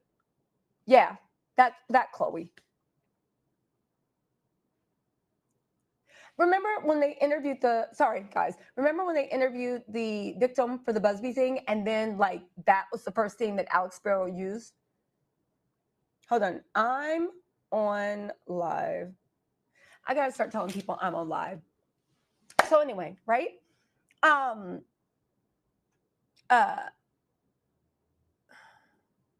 I have so much good B-roll. So anyway, I'm like, all right, so cool. So I go eventually it gets to my thing. And when I say eventually, I was literally like the third group of people. So they take us up. You can't sneak in. There's no way to get around it. They literally walk you in. It's almost like a club. You know those clubs like in Korea where you got to go up to the top of, it looks like office buildings, but there's clubs at the very top. They literally walk you in, put you on the elevator, and make sure and escort yourself into the courtroom. So they're keeping count. So you can't really sneak in any type of way. And they guard the courtrooms very, very jealously. So I go down and I sit, okay? I like the group. I met so many good journalists, Nadira. I met so many good people. I'll talk about them later, right? But there was a lot of journalists from print media. Okay. Oh, and the best part? So Lisa Bloom and Gloria Allred were sitting right behind me. They're super, super nice. They sound and look just like they do on TV. And they were sitting behind, and Chloe Mealis from NBC News was sitting there. I was just mingling and whatnot. But there were a lot of people from Legacy Media. And when I say they were giving up the tea, I was just like, ooh, just listening, because they were talking about other court cases. They were talking about what was going to happen. Cassie was supposed to testify today. She did not end up testifying, but she is expected to testify tomorrow because the people noticed that she is heavily pregnant, like she could have it any day. You know who else was in there? Cassie's husband was in there sitting in the back. Alex Fine was in the back holding it down for his woman. Cassie and Alex are such a beautiful couple. I swear, I think that's probably what Diddy's mad about. She looked at Alex and was like, I ain't never coming back. Anyway, right? Not making fun of the light, but you get what I'm saying. Jimmy Bowser said, hi, Tisa. We appreciate it's for the coverage. Let's help out, folks. Oh, thank you, Jimmy. Thank you, Alejandro. Andra People, thank you so much for the super chat. And OG said, Tisa, you so fine. Haters tried to say she was AI and filter before today. Did they? Baby, please. If I was a filter, I'd be looking like the Chronicles of Narnia. You think I'd be looking human fine? Please, I would be looking like extra AI generated. Buddha Lion said, thank you for all you do, Tisa. I wish I was still in New York to help you out. Buddha, I'm glad I can be in New York to actually help you guys out. Oh my God, Selma Adams said, me like you a lot. Keep up the good work. Thank you so much, Selma. I appreciate that. Also, Brandy Sassenson said, if Cassie was free to leave, then why did Diddy beat her and kick her while she was trying to get on the elevators? Proves that she wasn't free to leave. Girl, we're going to talk about that in a second. I'm just setting up the mood. And then we're going to jump right into Brian Still. He's a very good attorney, and he had me worried for a while. But the first two witnesses the prosecution put on were so strong. Brian still couldn't even get through that. He literally sat down. I'll tell you about that in a second. Chaos Forever said, girl, you could be reported about Teletubbies and we still be watching. Don't tip me. Don't tip me, right? Do not tip me. I'm going to turn around like the sun in Teletubbies. Okay, listen. Okay. So we get in court. And, you know, they start with the jury trial. Mark Agnifilio was looking real unprepared. He was caught very, very flat-footed. And his new haircut makes him look like Chicken Little. You know the new Chicken Little where he got on glasses and got like the little pomade pump? The new haircut makes him look like Chicken Little. So the whole time I was like, you were defending the devil. But then the other time I was like, I can't take you seriously, Mark Agnifilio, if your hair like this.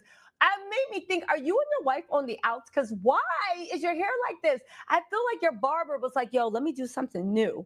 And, you know, after that, because we all been there, you go home and you're like, why did I let this girl talk me into cutting 8 inches off my hair? No, I didn't want a pixie that comes right here looking like Sideshow Bob.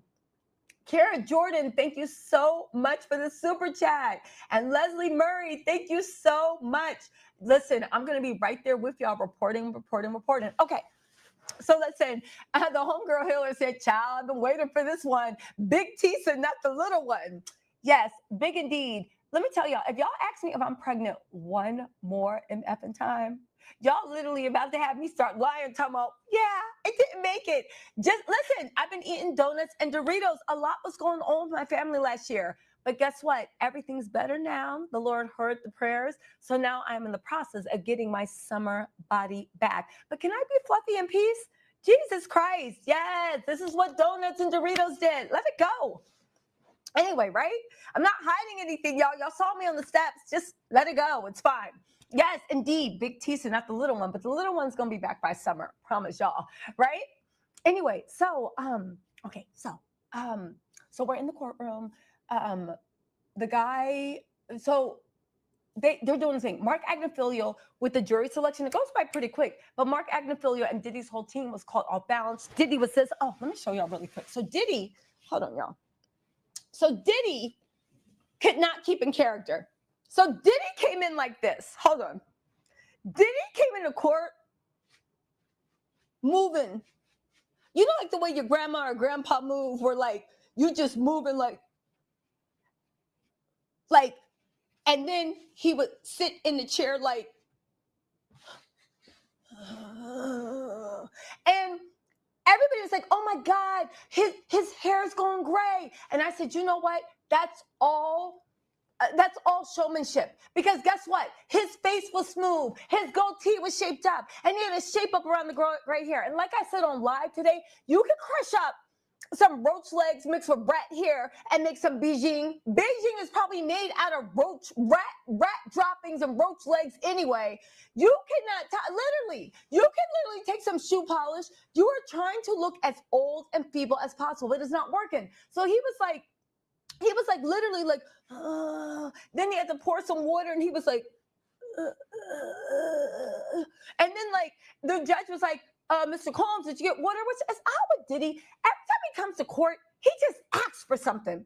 That mofo is always testing the thing. He was asking for something every time. So this time the judge was like, did you get enough water, Mr. Combs? And he was like, thank you, Your Honor. I could use a little more. And I'm like, you know, there ain't nothing more sad to see than a mofo who had everybody kissing their butt because they were rich. So they think they're funny and charming, but it wasn't.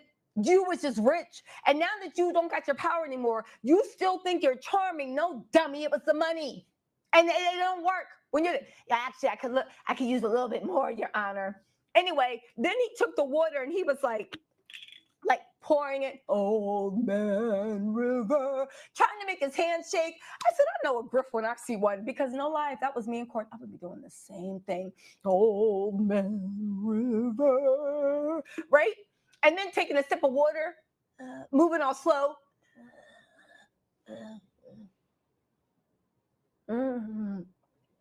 I could use some more, Your Honor.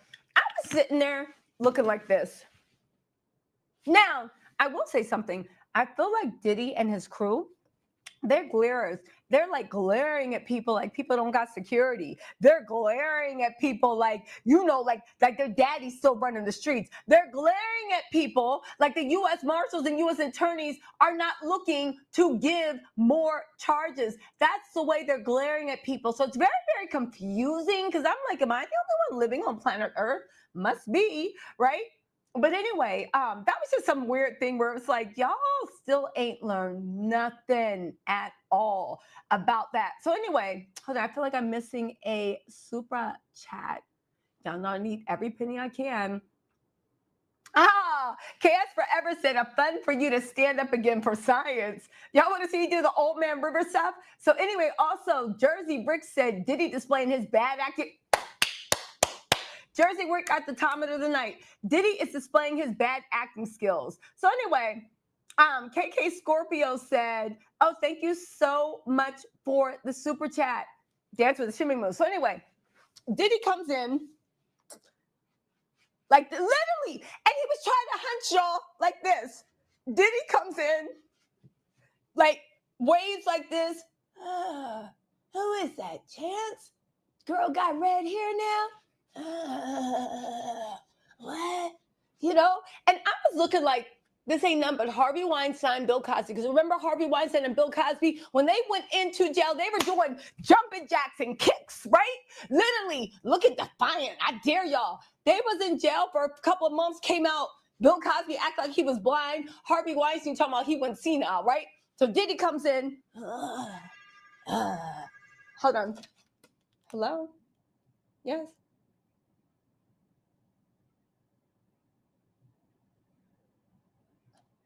Oh, okay. Oh, yeah. Okay, right.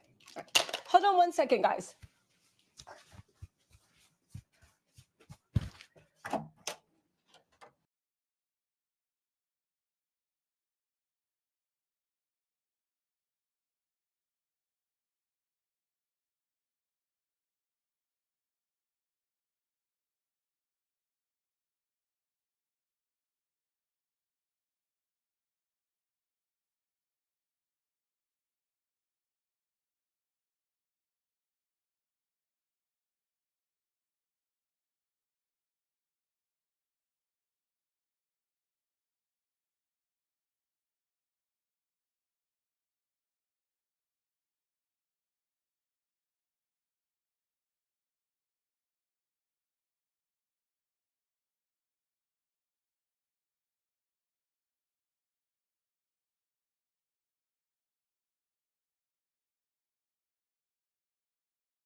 Everything I am about to read is as written in the book and for entertainment purposes only. Kim's Lost Words: A Journey for Justice from the Other Side by Jamal T. Millwood for Kimberly A. Porter. This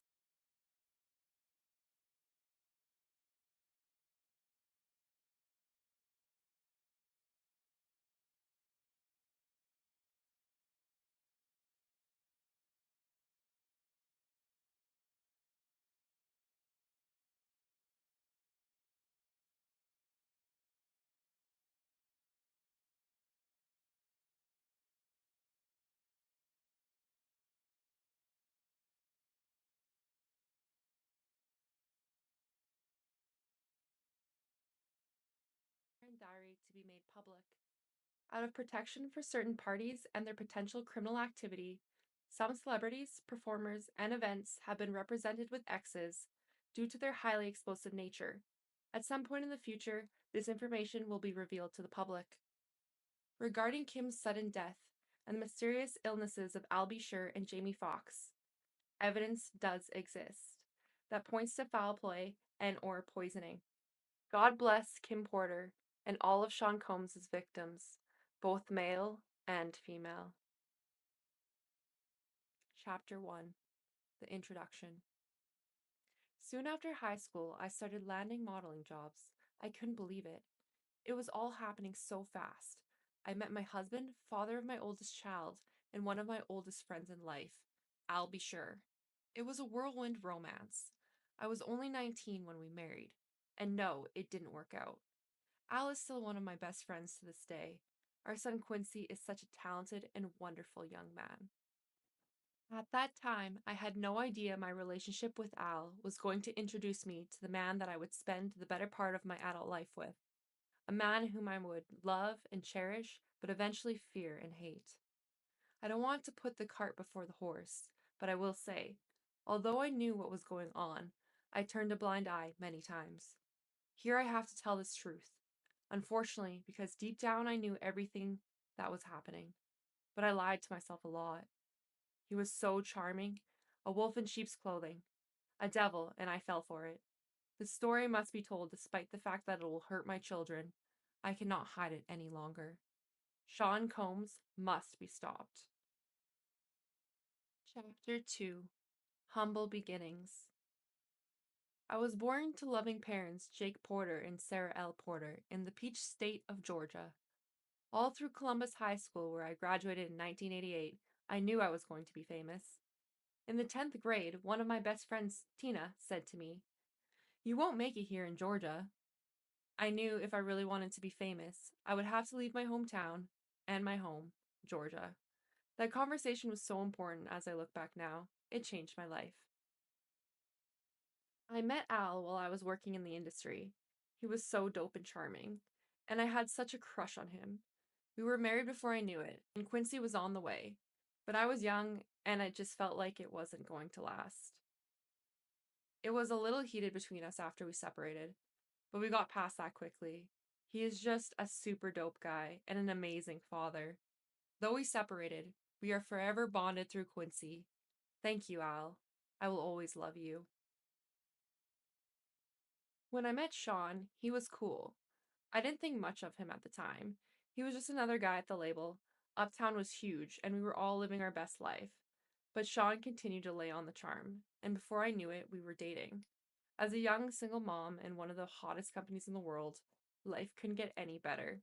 Then it did. My boyfriend was getting even bigger. He and Clive would hang out a lot, but I didn't think anything of it. I mean, that was his boss, and he was doing things bigger than most men dare to even dream. Then it happened. I mean, okay, I was a little bit of a freak. I really enjoyed myself with my partner, and toys are one thing, but I never imagined having a man I was dating ask me to use a toy on him. The first time, he said he just wanted to experiment, try something new. I was grossed out, but he kept begging. He said it would only be this one time, and he just was curious. I was only 20 at the time. I said, what the hell? I hated it. He bled from it, And there was on it. I left him alone after that. Chapter 3, Second Chances. Sean kept reaching out, and I kept ignoring his calls. Eventually, in a few weeks, we ran into each other at an event. He came over and he sat next to me. We were cordial. He flattered me by saying, "You look so amazing." I replied with a simple, "Thanks, Sean." I turned to get up to leave, but he pulled my arm. As I turned to him, he looked deep into my eyes and said, "Look, what happened between us was weird, but I really care about you. Can we?" He paused, and I tried to use this as my attempt to escape. I pulled my hand back and said, "Sorry, Sean, I have to go. Please, I think I'm falling in love with you. Can we talk?" My breath was taken away. Did he say he loved me? It was so fast. I wasn't aware of this as his manipulation tactic. Not yet. God, I was so young and so naive. He continued, "Let's just have dinner." And I fell for it. 2 days later, we went out for drinks at a lounge in Lower Manhattan. The place was nice. Sean was really coming up and pulling out all the stops to impress me. He pulled the chair out for me to sit. Back then, he was always a gentleman. He smiled and said, "Look," as he sat across from me. I hated it and never wanted to do it again. Give me another chance. Over coffee the next morning, I decided to give him another chance. For the next year and a half, things seemed pretty normal.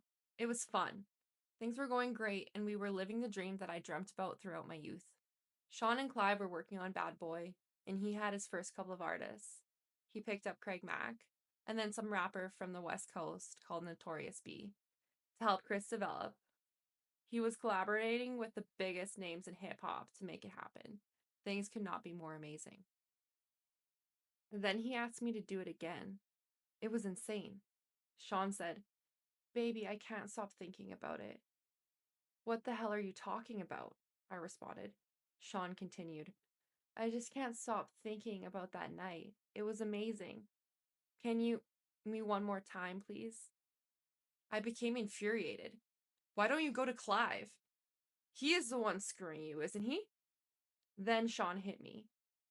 This was the first time, but he slapped me hard. Before I could form words, he began to beg, I'm sorry." Holding my cheek where he hit me, I turned and ran off. That should have been it, but I guess I am a glutton for punishment. He sent flowers and a bunch of expensive gifts. Then we bumped into each other at another industry event. He sat down next to me. This was deja vu. Sean started, "Imagine running into you here."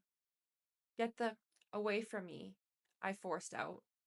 He became more serious as he said, "Look, baby, I'm sorry." But I just glared at him. "There's nothing you can ever say to me. Nothing." After an awkward silence, he finished, "You know I love you. I love your son. He's my son. I don't know how to fix this, but I'll do anything. I'm sorry." Shh, he can be so sweet. Here we go with the love thing. This time it's not falling in. He was great with Quincy, and to be honest, despite everything, I missed him. As he stood to walk away, I remember hearing myself saying, "Call me later." What the was wrong with me? Chapter 4, Forgiveness. Sean arrived with flowers in hand. He wanted to see Quincy. He was so good with him, and Quincy ran over to hug him. I felt my heart melting. He asked Quincy, "How you doing, Tiger?" Quincy looked so innocent as he responded, "I'm good, I miss you." Sean's response sounded genuine. "I miss you too. We'll hang out tomorrow, okay?" "Okay." Sean gave him a little love tap on the butt. "It's bedtime." Quincy replied, "Okay, good night," as he turned to head towards his bedroom. Here was the man I fell in love with, but what was I thinking? Shit. Not only does he want plugs, he slapped the out of me. So why am I still talking to him? They say that love is blind, but is it stupid too? As Quincy left, Sean looked at me and smiled. Baby, let's go have some fun. The babysitter is on the way. I just want to show you a good time. I was so mad at myself for melting as I said, okay. We sat on the couch, laughing and genuinely having a good time, when the doorbell rang. The babysitter had arrived, and so we left. As we exited the house, a big man climbs out of the limo and opened the door for us. He wore a sharp suit with a gun noticeably tucked under his arm. I thought to myself, he could have made it invisible, or did he want me to see it? Despite my reservations, Gene was a sweetheart. He was very courteous and polite. As he tipped his head and said, "Good evening, ma'am," Gene drew a smile out of me as I responded, "Hello." Gene and I would see each other a lot after this day. Chapter 5. Sean Kneels. The year passed, and thankfully we didn't have many bad arguments. Although Sean was strangely getting into voodoo. He would put curses on people, and I wasn't sure how to respond to that craziness. My problem as a single mother was I wanted to be married. He always had excuses and delays when it came to committing to marriage. His label was blowing up, Biggie dropped, and it was just about over. He also signed Mary J. Blige, and of course, when I found out he slept with her, we fought. He claimed it was a mistake, and my stupid ass took him back. Again. Sean asked me for a threesome with her. At first I was mad, but Mary was beautiful. It was our first threesome and I loved it. Mary was sexy. I would not be doing this a lot, but it was so hot. I was young and exploring my sexuality. It was enticing. Over the years, we brought other women into our bedroom periodically, and we were happy. This is until one day I came home to a situation that went from awkward to a nightmare. Quincy was with the babysitter, and Sean was sitting with Albie Sure at the dinner table. I had a child with Al, and Sean was the father in Quincy's life. The awkwardness of all of us being together had dissolved a long time ago, but it was still weird that they were here, in my home, together, alone. I sat down and we had drinks. It was fun. The conversation was cool, until it wasn't. Al was a little loose after a couple drinks. I remember him saying, "It's still weird seeing you with my friend, but you're so happy, so I'm happy for you guys." Sean responded, "Thanks, man. Me and you, we've shared so much." Al replied, "Word." The conversation took an odd and awkward turn when Sean said, "We all been together sexually, but not together." I was shocked for a moment. As quietness lingered in the room, I asked, "What do you mean by all together?" Al shifted uncomfortably, but Sean didn't hesitate. "You know how we sometimes invite other people into our bed?" I couldn't believe it. "Oh, hell no, Sean. This is my son's father. Al, say something." What Al said was mind-boggling. "I don't know. It could be kind of hot. I miss you in that way." Although I couldn't believe Sean would do this, the truth was, I still cared about Al, and this could be very hot. I just didn't want to mess up my relationship. And if things became awkward, how would it affect Quincy? So I asked, "Are you both sure?" I imagined both of them inside of me. I knew this would be awkward sexually. There would be some bumping of genitals, but what happened next, I couldn't have imagined in my wildest dreams. Al, I couldn't believe it. I stood there in shock, but when Sean, I ran out of the room. This was too much. I couldn't. Sean called out to me, "Oh, come on, Kimmy." They didn't chase after me. I couldn't get the image out of my mind. I couldn't be with Sean for a while, but that wouldn't be the last time I saw Sean in a compromising position. Not by a long shot. One day I found the vault where he kept all of his encounters with men. Yes, he kept a record of it. But that's for later. Chapter 6. Pac. Biggie took over East Coast hip-hop, and Sean was the brilliant mind that orchestrated it. He hired people to teach Chris how to flow and write his lyrics. He hired the best producers to do his beats, although he took credit for them. And the music was unstoppable. At this point, Sean was sleeping with all the power players and everyone that wanted to do music, wanted to be a bad boy. Sean wheeled and dealed in that way. That would have been unthinkable to many. He slept with the guys that really controlled the music to stay on top. A lot of the names average people have never heard of. These are the guys that make decisions on who is winning and who is not. He hosted parties that were just a fancy name for orgies, and everybody wanted in. When I met Tupac, Sean and I had an open relationship. And yes, I slept with Pac. Shit, he was sexy. Sean didn't mind. Well, not until he tried to get Pac to join both of us. Pac was not good with that. This is where the relationship between them became strained. Tupac wasn't going to accept Sean's advances. Pac wasn't gay, and he was pissed about the advances. We were all in Sean's house. I was drinking, they were smoking, and everyone was just relaxing. Sean came in on what I'm sure he would call a smooth approach. My baby is bad, isn't she? Pac threw me a sly smile. Hell yeah. I felt myself blush. Sean was now in full swing. You think you could hit it better than me? I couldn't believe he disrespected me that way. I was not playing with my response. Sean, what the Pac came to my defense. Damn, bro, you ain't gotta do the sister that way. Tupac appeared upset behind Sean's words, but Sean went in for the kill regardless.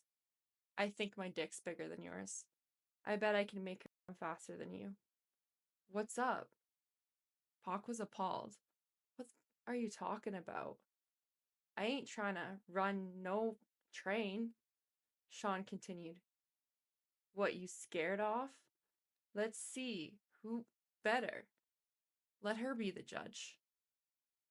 Yes, at this point we had been inviting others into our bed for a while, but I'm not used to and will not stand for disrespect.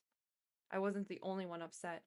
Pac shouted, You ain't gotta be pulling your dick out. Sean was undaunted. What, you scared? Tupac simply left. Things were contentious since then. The two could not be in the same room. Pac avoided me as much as he did Sean. When they did bump into each other, the tension was palpable. It felt like blows could be thrown at any moment. Months passed with only the tension between them. It was uncomfortable, but nothing life or death.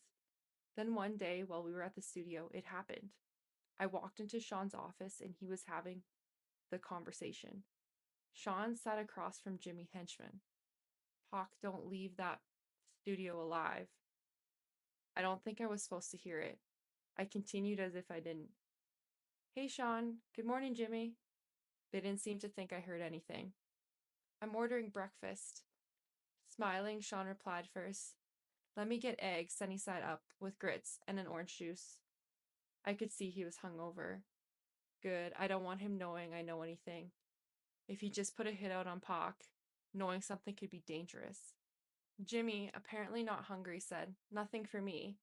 As he stood to exit the room, he said to Sean, Let's make that happen. Then nodded to me and said, Kim, always a pleasure. With a wink to me and a nod to Sean, he turned and walked out. Jimmy was a part of our intimate circle. I went on as if nothing was happening. I'll make the call now. I smiled as I left, hoping I wasn't white as a sheet. I wasn't in the studio that night. Pac survived being shot, thank God. From what I understand, Sean and Chris saw Pac at the studio after he'd been shot and did nothing.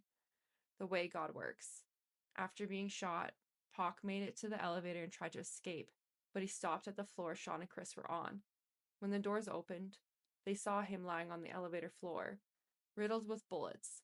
The fact that they didn't call an ambulance, although they saw Pac lying there swimming in a pool of his own blood, would be all the evidence Pac ever needed.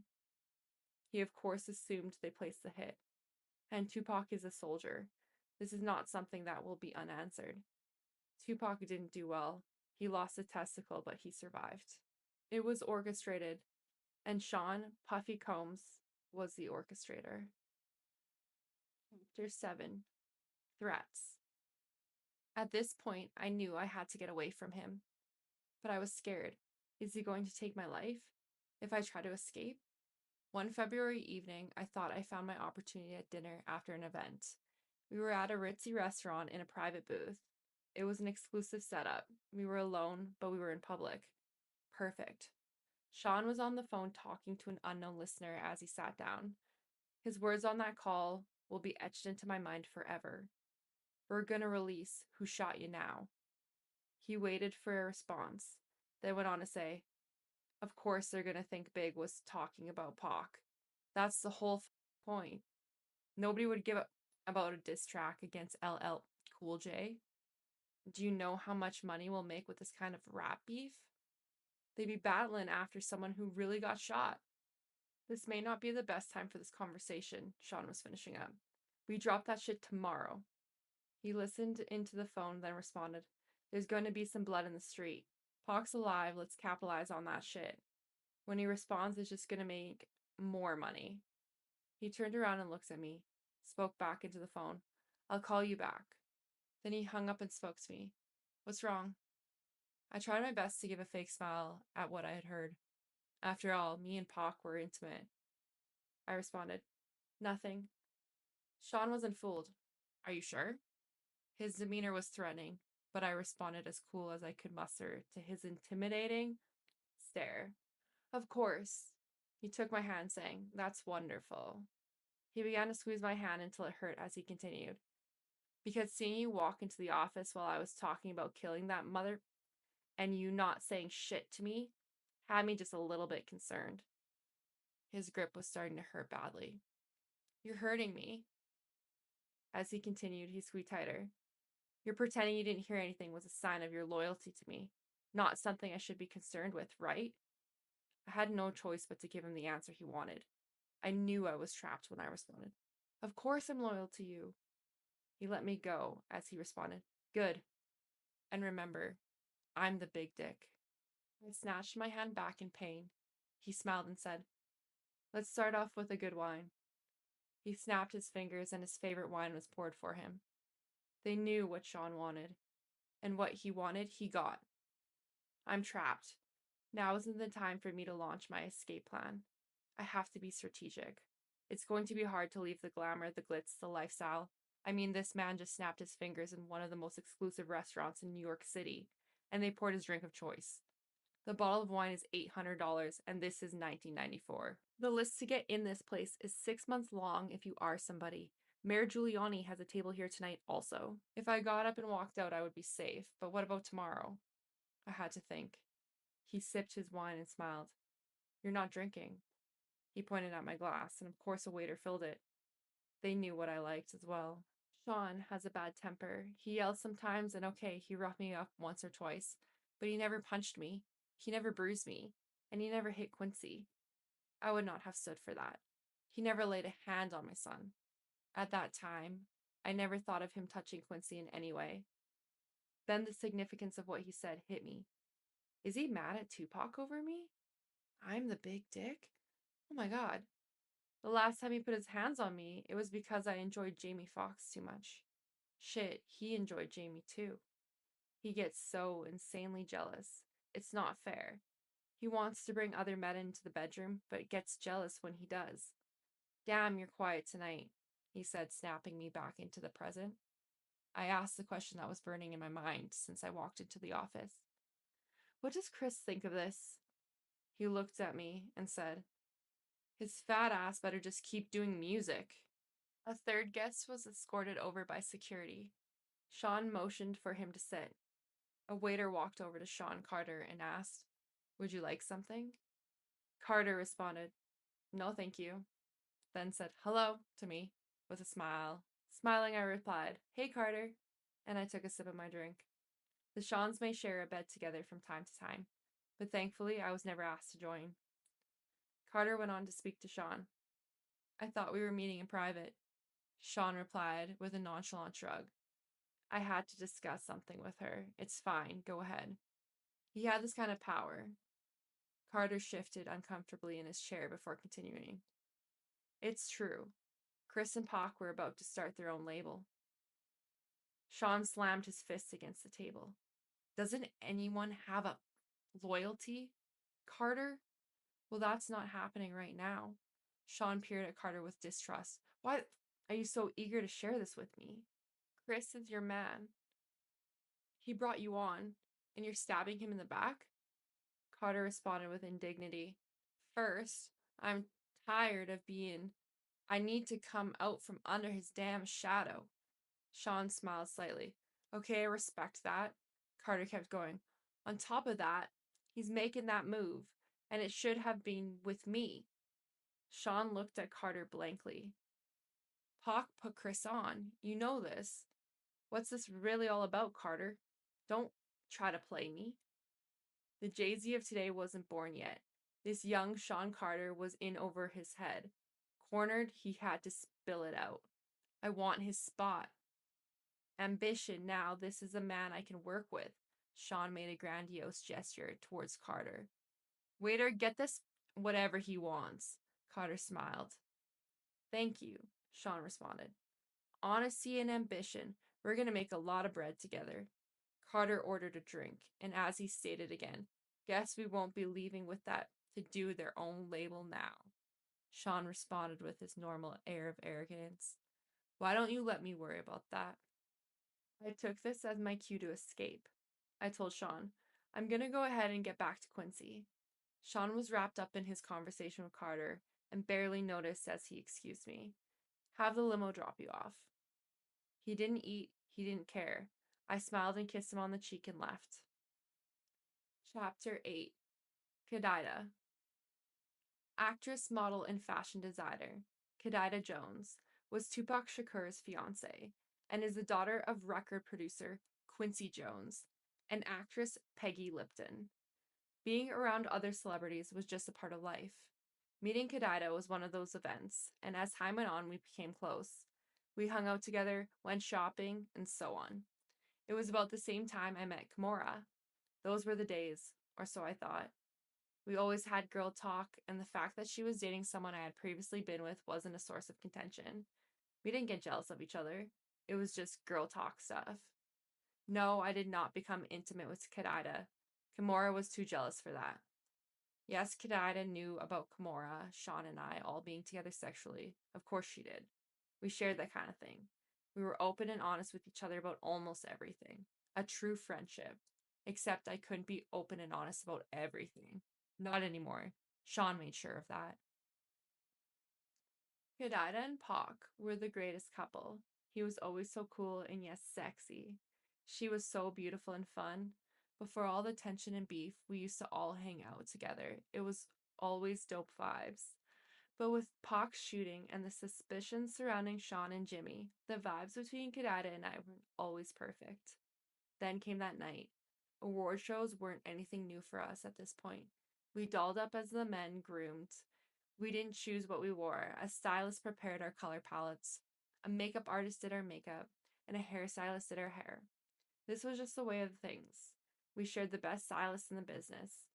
Sometimes we would all go to the studio for an event to get our measurements taken. But this time, Kadida seemed different. I felt like something was wrong. But when I probed her, she didn't say anything. Then the day of the event was here. We would all see each other inside. Even though Sean was my man, as far as props, I had nothing on Kadida. Being Quincy Jones's daughter had perks, and superstardom was among them. Pac wasn't there. When she saw us, she came over to our table. We sat around kicking it in a very dope vibe. Sean knew he was going to clean up this award show.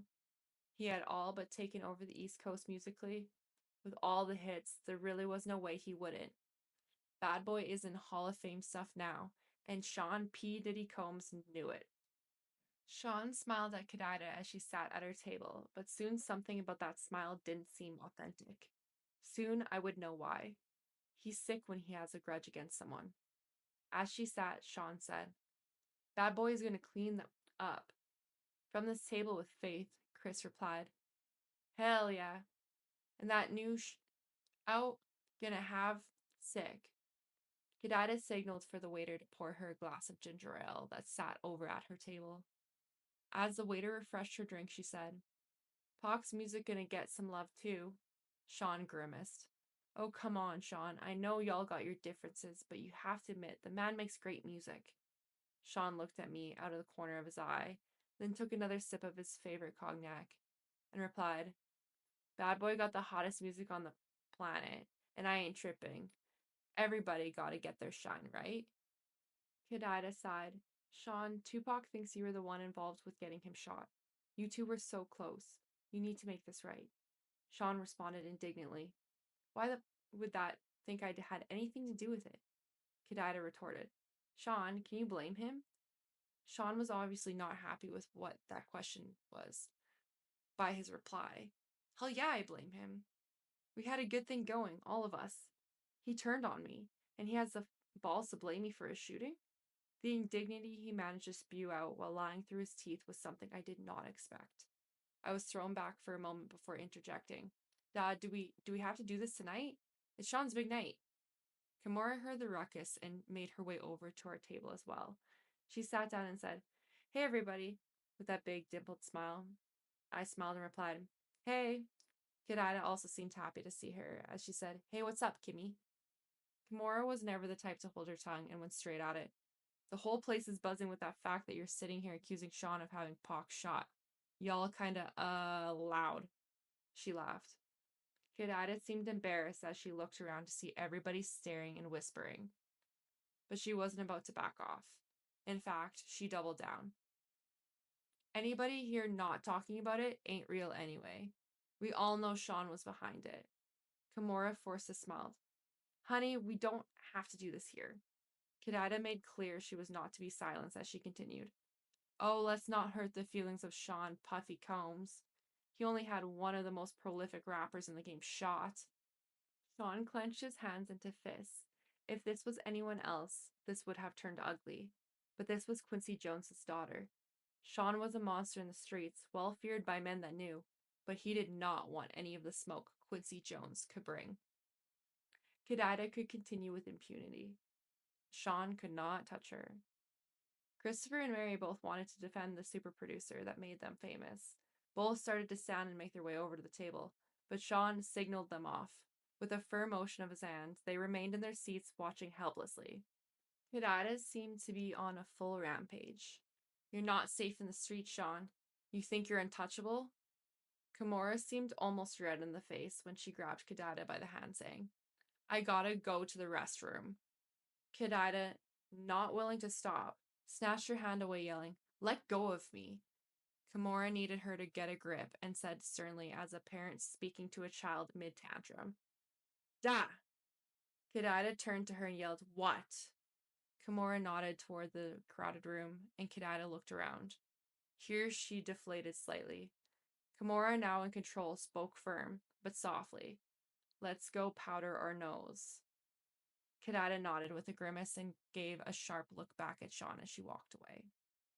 As the tension slowly melted away, I asked Sean, You okay? Sean didn't reply at first. He looked around, saw that no one was really paying attention now that the ruckus had died down, and stood to get the pitcher of ginger ale from Kid Ida's table. He poured himself a drink from it, looked around again, saw no one was paying attention, and put the pitcher under the table. What was he doing? Then I heard the distinct sound of liquid being poured into liquid. Oh my God, is he peeing in the pitcher? He smiled at me as he brought the pitcher back from under the table and finally replied to me, I'm good. He then stood and returned the pitcher to the table. I was in awe. I knew he had a bad temper, but this was disgusting. I'll never eat or drink something after we have an argument again. Kid Ida and Kimura made their way back to Kid Ida's table to sit, as Sean watched on quietly. Sean made small talk. Which songs do you think they'll give me awards for? As Kid Ida poured her drink, Sean's bodyguard made his way over to the table. I think he stopped her from drinking, as everyone else just sat and watched. Jean risked incurring Sean's wrath, if I'm right. Relieved, I replied, Babe, your catalog is crazy. It could be a lot of songs. Sean glared at Kid Ida's table the entire night. Chapter 9. Going back to Cali. We had a wild night. It was after one of Sean's infamous parties. Everyone was there. And we not only had threesomes, but we also swapped partners. Our sex life was crazy, but I got to do things with Sean I would never have been able to do with a straight man. Sean cared about me, but it was becoming more and more obvious that he preferred men. I was beginning to think I was there more to be covered for his wild desires than because he really wanted to be with me. He was like Caesar, every woman's man and every man's woman. But truthfully, at that stage, I was becoming okay with it. I woke up and left the bedroom where I was with Jada Pinkett, and Sean happened to be coming out of the bedroom with X and Will Smith. Yes, X attended the parties from time to time. I could see him and Will kind of snuggled up on the bed together. I was grateful I wasn't asked to join in that room. I didn't really like X. Sean smiled when he saw me. Good morning. Here at the orgies, he wasn't very affectionate. He didn't have to pretend, but he couldn't walk straight. I knew how his felt, literally. We've had sessions playing with each other's anal cavities. I wanted to be home before Quincy woke up, so I told him, I'm getting ready to go. He responded, let's have a cup of coffee first. This meant he wanted to talk. I didn't know what it was about, but in situations like this, I didn't really have a choice. He was becoming more violent when he didn't get what he wanted, and I didn't really want to fight. So I sat down. But before we started talking, X came out of the room. Sean was wearing boxers. X was in his birthday suit. X dressed us. Morning. When he turned around, in order to close the door, there was a dried stain on his back. X walked over, pulled a chair out to sit next to us, and lit up a blunt.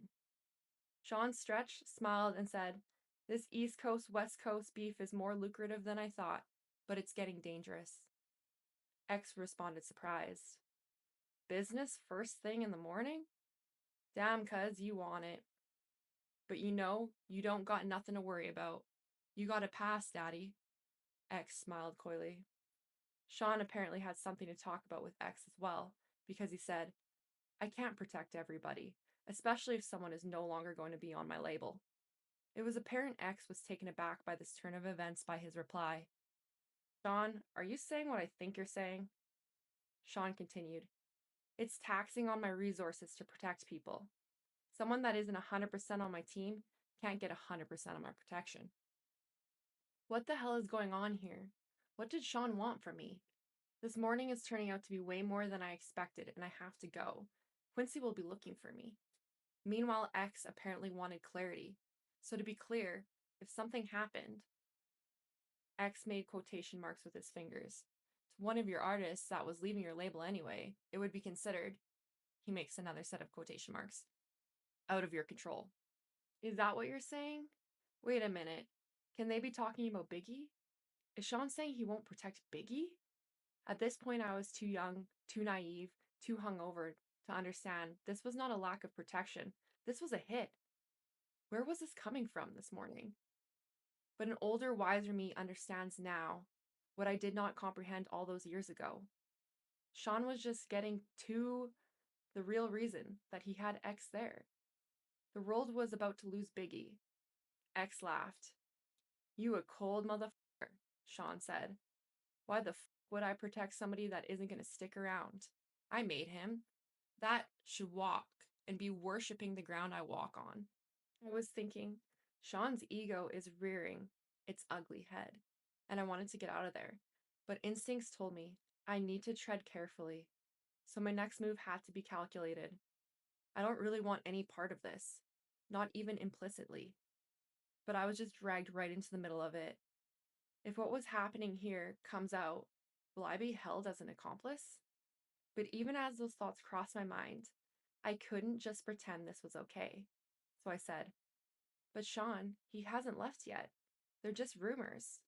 Are you going to let him die because of some rumors? Sean glared at me, the anger in his voice obviously stemming from hurt as he said, I know when I'm being betrayed. I am not killing anyone, but I'm not protecting somebody that doesn't have my back 150%.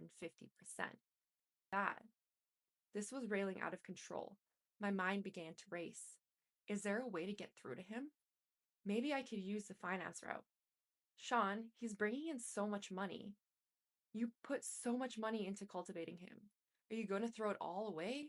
That's when he revealed how thought out this meeting really was. If he leaves, he takes all the money I invested into creating him. Sean sighs. But if he can't protect himself, and something terrible does happen, then the money I would make off of his death would blow away all the money we've made so far. I was perplexed. Sean? He continued. He's worth more to me dead than alive. Sean Combs is a calculated monster. X chimes in. I get that, fam. A lot of people out there want Biggie dead, too. Without your protection, he doesn't stand a chance in Cali. Biggie is going to die. This is crazy. I dare not say anything else about it. Sean smiles and stands to walk over to a safe behind a picture. There he pulls out a bag marked with X's name. He turns to X and says, "That's why you're worth your weight in gold. You understand me. Here's a little something for you to take care of my people." X smiles. "Sean, I love you, baby. You know I got your back. Your problems are my problems. I'll make sure to have my people take care of your people. I need to get out of here. This is crazy." I attempted to leave again. "Sean, I want to get to Quincy before he wakes up." Sean looked at me, responding, "It's getting late. Give him a kiss for me." I'm going to get out of here. Thank God. X always with something to say. "I'd love to meet the little tyke sometime." Not a chance in hell. Something about this guy creeps me out. I forced a smile.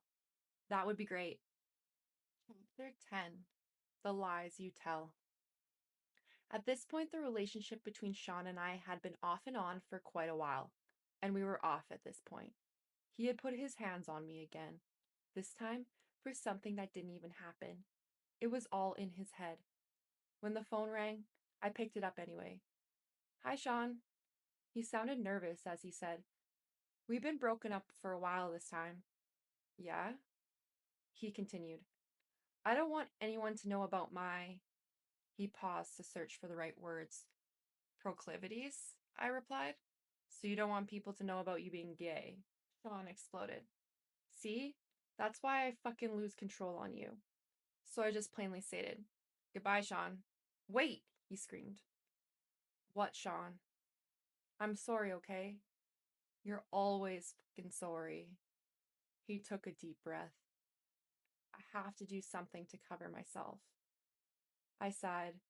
"Do whatever you want, Sean. When you see this in the news, it's not real." This made me calm down a moment. What could he be talking about? He continued, "I'm only doing it for the press." "Doing what, Sean?" After a long pause, he continued, "She knows what this is. She is just pretending to cover me." "Sean, what the hell are you talking about?" Another pause. "Publicly. I'm going to be dating someone else, a video girl." I laughed. "Why would you do that?" "I have to cover myself." I was getting mad. I was actually angrier at myself more than at him. Why was I getting jealous? I was sitting there actually comparing myself to a video vixen in my mind. They are thick, but look at my body. Did he prefer them light-skinned, big-butt girls from the videos? I calmed myself. No, I know he likes men any damned way. As I regained control, I asked, "Why the hell are you telling me?" He sighed. "I wanted you to find out for me first. Like I give a shit." He came at me with his favorite line, "You know I love you." It was getting old. I could only think to myself, oh, here we go. Love is a big, strong word. I'm tired of him throwing it around and using it when he feels it fits. He's using it while he's sitting here, telling me about dating someone else. I replied, "You don't hit people you love, Sean. Love doesn't hurt." He sucked his teeth as he responded, "Come on, are you serious? That shit's for children. We aren't in high school. Sometimes things happen. That doesn't mean I don't love you. I wouldn't hit you if I didn't. Wait, that sounded wrong. You said exactly what you meant." He took a breath. There was an awkward silence. The fact I was still on the phone and waiting for him to speak meant he had the power. He was more cautious as he continued. He didn't want to lose that power. "Kim, no one that I don't care about can bring that kind of emotion out of me." I wanted to say, Is that how you talk to dudes after using butt plugs? But there is a line I dare not cross. Instead, I said, "You say that while you're dating some other bitch. That's just for the public." I was done. It could be heard in my voice as I said, "Whatever, Sean. Do what you need to do. Leave me alone." "I'm never going to give up on us," he cried. I responded to that emotional control attempt with the little resolve I could muster. I didn't even believe the words that came tumbling out of my mouth. "Sean, there is no us anymore. Goodbye." "Tell Quincy I miss him," he threw out. His emotional manipulation was really driving me crazy. This time I said with much more conviction, "Goodbye, Sean." I hung up. Manipulative bastard. Chapter 11. Mo Problems. For a while, I was actually happy to see Sean gone. I was getting older, and the sex parties were out of control. It was getting time for me to slow down. Quincy was getting older, and I knew that if I kept going, the rumors circulating were going to eventually find a way to get back to him. What will he think of me? Chris is about to take his trip to California. I didn't know exactly what was going to happen out there, but I felt like Tiana Wallace was about to be an orphan. I knew I didn't want any ties to that. As I was sitting there contemplating all of this in my robe, sipping my wine on this Friday evening, my doorbell rings. I was not expecting company. I opened the door and found Sean. My heart skipped a beat. I was shocked but recovered quickly. I forced a smile and told him with a slightly slurred speech, "Hey, come on in." Shit, I'm way more intoxicated than I thought. Sean entered, looking around suspiciously, then turned to me and smiled, saying, "You haven't been returning my calls. I just wanted to make sure you're okay." "I'm fine." He obviously was not here out of concern. He was checking to see who was here. Sean was controlling like that. Yes, even though we were not together and he was dating someone else. He started to make his way into the living room. I attempted to put a quick end to the visit, but it came out a little more directly than I intended. "So since you can see I'm fine, you can let me go to bed now." Part of me wanted him to stay. As he entered the living room, I was forced to follow. Sean was very direct with his next inquiry. "Is someone else waiting for you?" "No, but Sean, we're not together. You're dating someone else. I can, whoever I choose." With this, Sean became irate. He fiercely slammed me to the ground. Then he pulled out a 22 and sat it on the end table. He turned to me calmly. I was scared. My voice quivered as I pled with him. "Sean, please stop. Quincy is here." "How did we get here? How did we get to the point that he was in my living room threatening me with a gun?" He knelt on one knee and got right in my face to say, "You're mine. You don't have a choice in that now. I can't live without you." He stood up, composing himself. I was terrified as I whimpered, "Sean, that's not love." Sean picked up his gun and cocked it. He looked at me almost thoughtfully and asked, "Have you ever heard, 'If I can't have you, no one can'?" "Sean, please don't. Please. Quincy will hear." Sean smiled and put the gun away, saying, "Oh, this is just for dramatic effect. I would never shoot you. If I was going to kill you, no one will trace it to me. You know how many people I've had to take care of over the years. It would be quiet. Something in your food or drink. Something will never get back to me. I wouldn't shoot you. Do you understand?" I could only nod, tears flowing down my cheeks. He looked at me thoughtfully. As he reached down to help me, I could do nothing but agree. He's a terrifying monster. Now he wanted to smooth it over, and I had to go along with it. What else could I do? "Listen, baby, I don't ever want to hurt you. You know I really love you, or would have moved on. Thinking about my life without you is just too hard. If someone ever tried to hurt you, I would kill them." My back hurt from where I hit it on the table when he shoved me. All I could do as he helped me up was nod that I understood through my streaming tears, which he wiped. He looked towards Quincy's room. "Let me say goodnight." "No, Sean, please, Thinking quickly, he has to get up in the morning." Sean looked at me with an unreadable look. He was studying me. "Okay, I gotta go." Nervously, I walked him to the front door. "This is over, thank God." He kissed me. I didn't want him touching me, but I couldn't refuse. Kiss Quincy for me. I tried to keep my composure as I replied, Sure, Sean. He opened the door to leave. The bodyguard that was waiting outside escorted him to the car. This was far worse than I realized. Why would he need a bodyguard at my front door? How was he anticipating this to go? After I shut the door, I had another drink. For tonight, the nightmare was over. I sipped on my wine and cried. The next few days, he sent dozens of flowers. He brought Quincy expensive toys. He didn't want me. He wanted me to keep his secret. I'm trapped. He has the authorities under his thumb. I can't go to them. This is like a gangster movie. How high up does this power go? How far is his reach? The FBI? The CIA? Who is not corrupted, or who won't get silenced by their upper chain of command? Can anyone help me and my child? He found his way back to my bed. I had no choice. Chapter 12. A Mama's Love.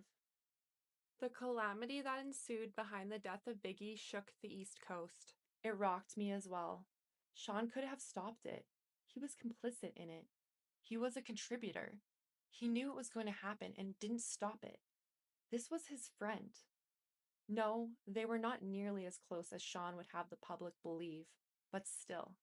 As far as Sean was concerned, we were great.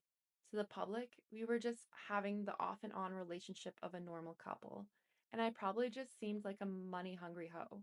But the truth is, I just got used to not having a choice. Today, I recognized it for what it was, Stockholm Syndrome. I was at his beck and call and had become comfortable with it. Quincy had everything he could ever want, with the exception, of course, of a normal parental figure. That is why this chapter is so powerful for me.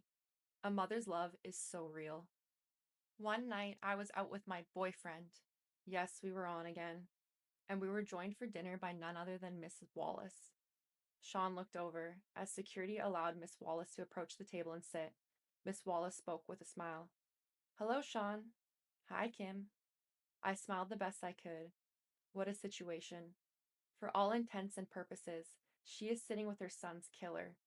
I hope my voice didn't betray my feelings as I said, Hi, Miss Wallace. Sean smiled also as he said, Hello, Miss Wallace. What can I do for you? When I got your call, it sounded urgent. He was able to peer as if he was smiling warmly. This was the creepiest situation of my entire life. She looked at Sean with pleading eyes. I know this isn't your problem, but things have gone kind of hard. I was hoping that you could send some of that money Chris made with you this way. Sean shook his head. That's not something I can just do. There are attorneys and accountants. Can I maybe help you out with a little something to get you past the hump? Sean reached into his pocket to dig for his wallet. I haven't even seen how much Chris left. It's going on 2 years. Just how long is this going to take? Sean sighed as he replied. These things are difficult, Mrs. Wallace. I don't know. The attorneys don't make this easy. Miss Wallace pushed further. I don't understand. What's so difficult? He worked for you. He made his money. Where is it? Sean shook his head as if saddened by what he was saying as he continued. It's not like I can just give you his money. You're not entitled to certain amounts, and they are just trying to figure out what that amount is. I don't mean to sound cruel, but it wouldn't be fair to me to just give you tons of money. You got rich off my son, and now you're keeping all of his money? Sean kept his cool as he replied. I'm afraid business isn't that cut and dry, Miss Wallace. I paid for publishing, publicity. I mean, in all actuality, if I'm going to be straightforward, Mrs. Wallace, Chris probably owed me money. I don't know until it's all worked out. The anger in Mrs. Wallace's voice barely overshadowed the pain, or perhaps it magnified it as she uttered the only words she could muster. You bastard. Sean didn't flinch. He just said, Look at the contract. I'm honestly trying to give him as much as possible out of it, but I have investors. I can't just take money that doesn't belong to him and start giving it away. Miss Wallace exploded in response.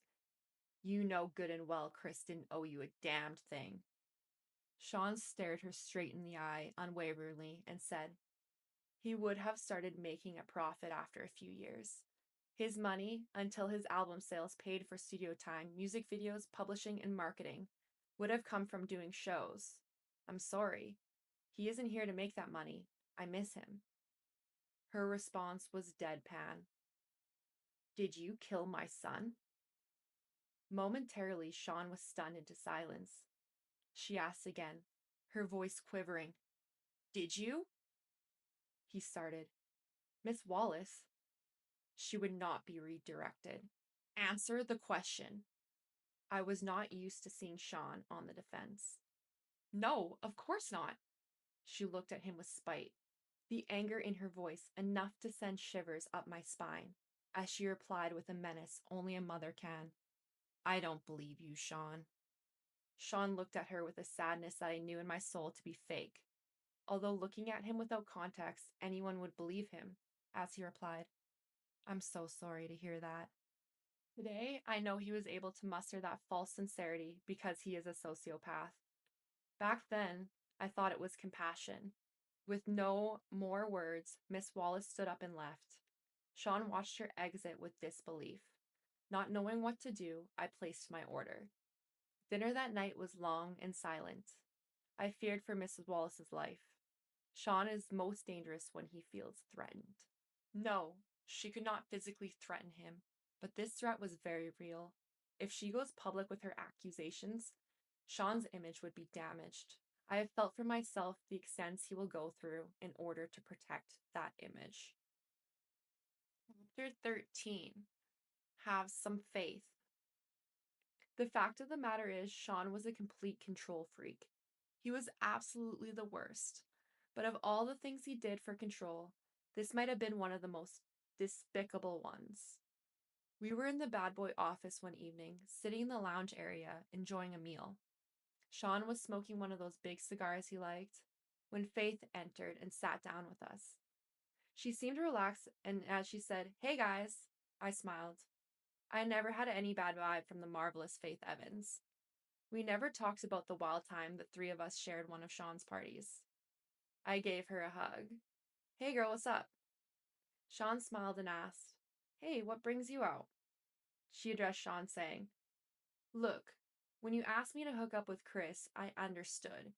You needed to control him. I felt honored that you would choose me to monitor one of your most valuable assets. Chris is sweet." Sean laughed and said, "Honestly, I knew you would be good. Make the big man feel loved."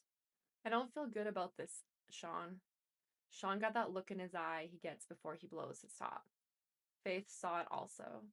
She treaded carefully. "Sean, you know I'm as loyal as they come." Sean leaned forward, unintentionally threatening, and said in a low tone, "Yeah?" "But Sean, Chris and I had a child together." Sean leaned back. He let out a deep breath.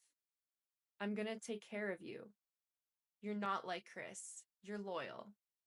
Faith had a tear in her eye as she responded, "He didn't have to die." This was getting very touchy. Did she know? Did she suspect? Was this her trying to find out if Sean intentionally killed Biggie? I wanted to ask, but of course there was no way of doing that.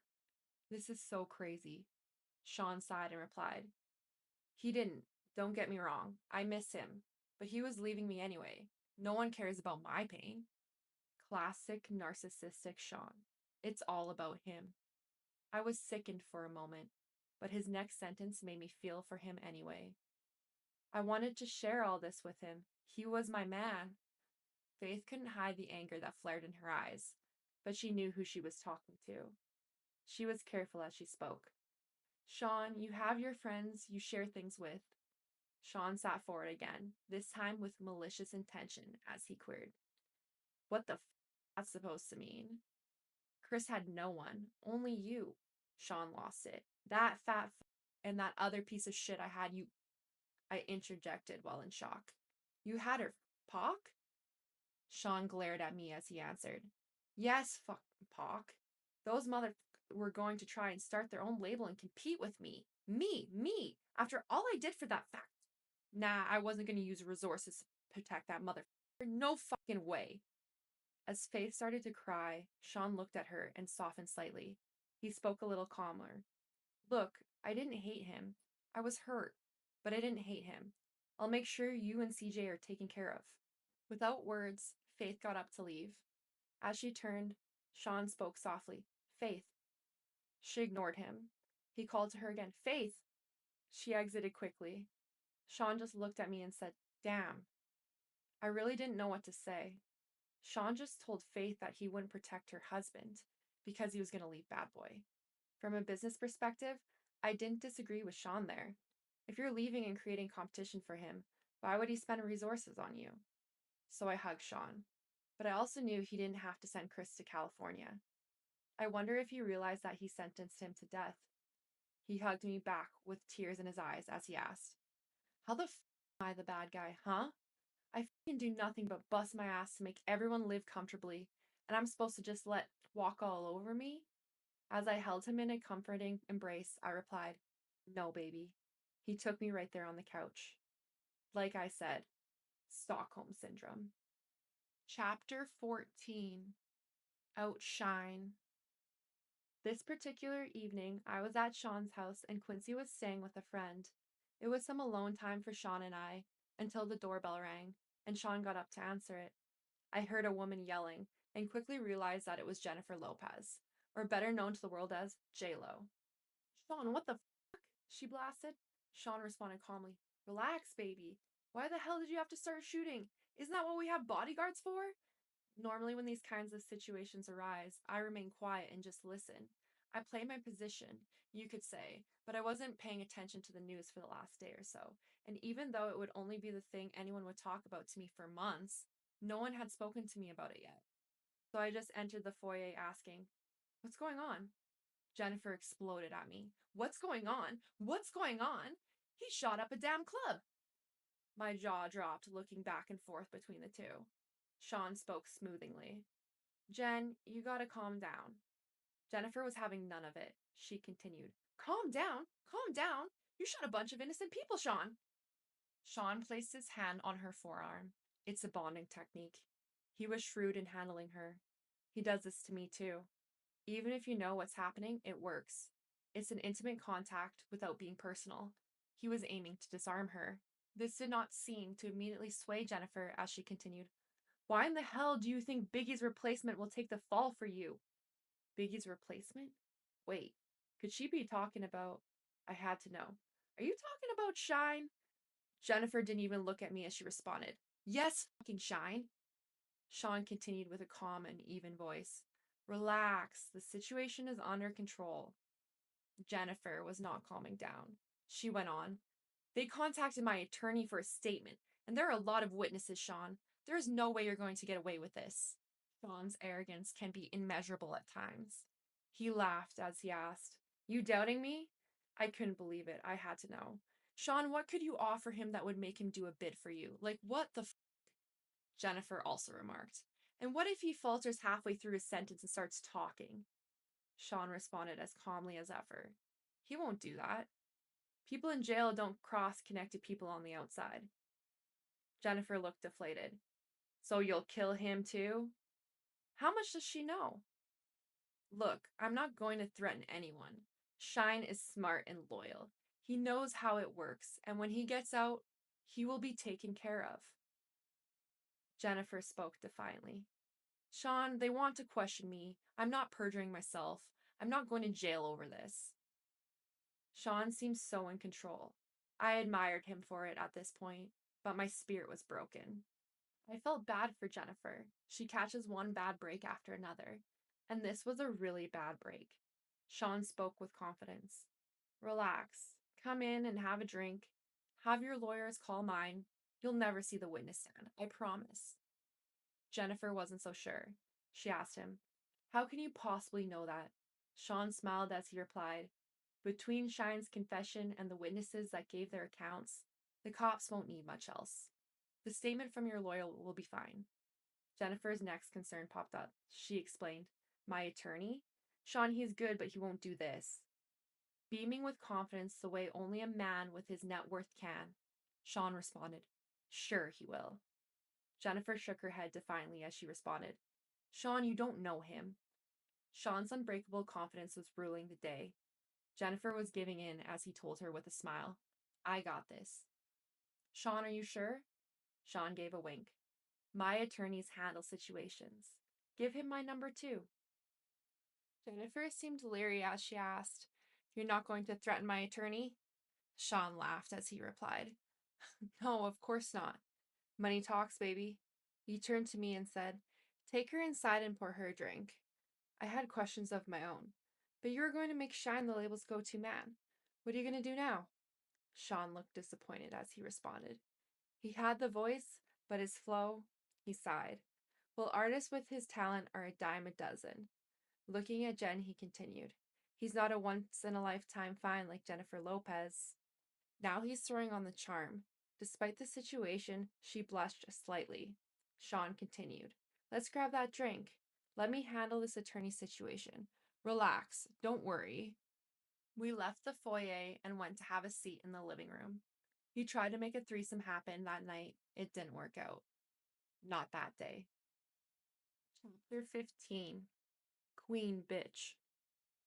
Kimora Simmons and I went out to have drinks. She was looking at me seductively, and I was turned on. We were going to go back to my place afterwards, but suddenly after sipping my drink, I felt like I had to vomit. I excused myself, and I barely made it to the ladies' room. When I came back, Kimora asked, You feeling okay? I'm fine. I've been under the weather the last couple of days. I think I'll head home. She said, Your breasts are looking kind of plump there, girl. Embarrassed, I whispered, Not in public. She replied simply, Are you pregnant? I was taken completely aback. Why the hell would you say that? She let it sit there for a minute. I bet in her head she was like, Wait for it, wait for it. Then it hit me. Shit. She gave me a minute before continuing. So what you gonna do? I didn't understand. Gonna do? Question mark. If it's not Sean's. Fuck. If it is. With the shock wearing off, the scope of the situation began to take hold. I responded, I better get a test. She looked at me with pity. Damn, girl, good luck.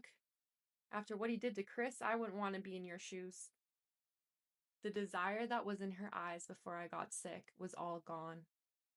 As I began to stand, I realized what she said to me, and I paused. She looked at me flatly and said, Ain't nobody stupid, girl. I didn't know what to say. The question still lingered in my mind despite everything I knew. Did Puffy intentionally kill Chris? She brought me back to the moment by saying, Go. Not knowing what else to say, but knowing I had to deal with my situation right now, I replied, I'll hit you up. She sighed and simply repeated, Good luck. Chapter 16. Christian. The next day, I was sitting on my couch deep in thought when my doorbell rang. I went to let Sean in. This was going to be scary. We made our way back to the living room and we sat down. Quincy was asleep. Sean seemed legitimately concerned. What's so urgent? I didn't know what else to do. I just blurted it out. I'm pregnant. The air in the room was as thick as J-Lo. He was quiet. What is he thinking? He asked the obvious question. Are you sure? I spoke rapidly. I was on the pill. I'll get rid of it. I'm sorry. I just wanted you to know. That's wonderful. That is great. I was so confused. Huh? You're not mad at me? He laughed. Mad? No. Why would I be mad at this wonderful news? I'm gonna be a dad with the woman I love bearing my child. What could possibly be better? He jumped right on the phone and called one of his besties. I could hear Will Smith congratulating him. Sean said, Yeah, definitely. Hold on. Kim, baby. I was still in awe of the fact that he didn't get angry. And yes, I will admit, I was sure he was going to hit me. So it was with relief when I replied, Yes? He told me excitedly, We gotta have a party. His excitement was contagious. I was getting really excited too. Yes, a gender reveal and... He cut me off. Yes, of course, we're going to do all that. But everyone is going to want to sleep with you right now before you give birth. My heart sank in my chest. Everybody is going to want to what? Sean went on with the same excitement. Well, not everybody, you know. Will, Jada, X. Sean, I'm having your baby. He verbally waved me off. It'll be fine. I couldn't help myself. I just started crying. Sean grew quiet on the phone, then spoke low. I'll call you back. He hung up and took me by the hand. Baby, I never ask anything from you. I tried to see him through the tears streaming down my face. I couldn't believe the words coming out of his mouth. I tried to speak. Sean, he cut me off. I provide everything anyone could ever want. Do you want for anything? Sobbing, I replied. No, but, he continued. This is the kind of thing I have to do in order to continue giving you this comfortable lifestyle, where you live in the lap of luxury and get to be on TV shows and in movies. I know you don't want this, but do you want all of this to go away? A whimper is all I could manage. No, he continued softly. Then we gotta do this, I said. But Sean, I don't believe in all this spiritual crazy shit. We got here because you're brilliant, not because of the sex parties. He replied, Do you trust me? I did. My soul was so broken. I did. I responded, Yes. He sighed as he said, Then let's do what we need to do to keep what we have. As I nodded yes, he pulled me in to hug me. Thank you, baby. We are going to have a beautiful baby. He ordered me some food, and that night I cried myself to sleep. I was going to be 9 months pregnant? I want my children out of this life. My child's going to have a good biblical name, a heavy Christian name. They are not going to take his soul. Chapter 17, Broken Promises. I don't know how this managed to stay out of the media for so long, but Sean got to the point where he was incredibly abusive, and only his inner circle knew about it. The artists were all too afraid of him to say anything. He had gained so much power. No one would say anything. Puff Daddy was a kingpin. This Monday afternoon, Quincy was in school and our son Christian was with the nanny, and I still had to make a living. I still loved the camera and had just been cast for a new movie. Sean was coming over to celebrate with me, just the two of us. I was in the bathroom when he came in. We were supposed to go out for dinner, but he was in a foul mood. Sean yelled, What the f? I would have to walk on eggshells as I came out of the bathroom, but I found him holding flowers, so I smiled. You brought me flowers? Sean yelled, No! So who the f are they from? I was bewildered and told him honestly, I don't know, probably just a fan. He threw the attached card at me. I picked it up to read it. He slapped me so hard I hit the ground. Sean yelled, Who the f were you with the other night? I looked down at the card that was lying on the ground next to me, and it read, The other night was amazing. We must do it again. Shit, I tried to explain. Sean, he threw the flowers at me. That's not how this works. You have my child. You don't touch anyone unless I allow it. I yelled back. It was just coffee with the producer. It was nothing. He glared at me and asked, Who the f is this producer? I was trying desperately to calm down as I responded, From the movie, babe. Calm down. He picked up my coffee mug and slammed it against the wall. Coffee flew everywhere as he yelled, Who the f this think he is? Sean, he's just some producer.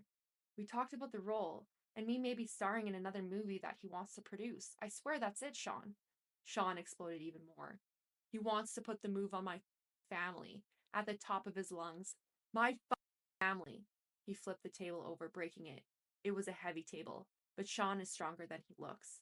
I pleaded with him. Sean, please. He yelled at me. What? I tried my best to calm him down. He probably didn't know. It didn't come up. You're publicly dating someone else, so... He screamed at me, and it somehow seemed even more intense. So you didn't tell him back off? Sean, I didn't... And then out of nowhere, he hit me with a chair. I don't remember anything after that, until I woke up in a hospital room. My arm was in a cast, hanging from a sling. My face hurt. My eyebrow was in immense pain, as was my lip. As I came to, the first face I saw was of the man that put me there.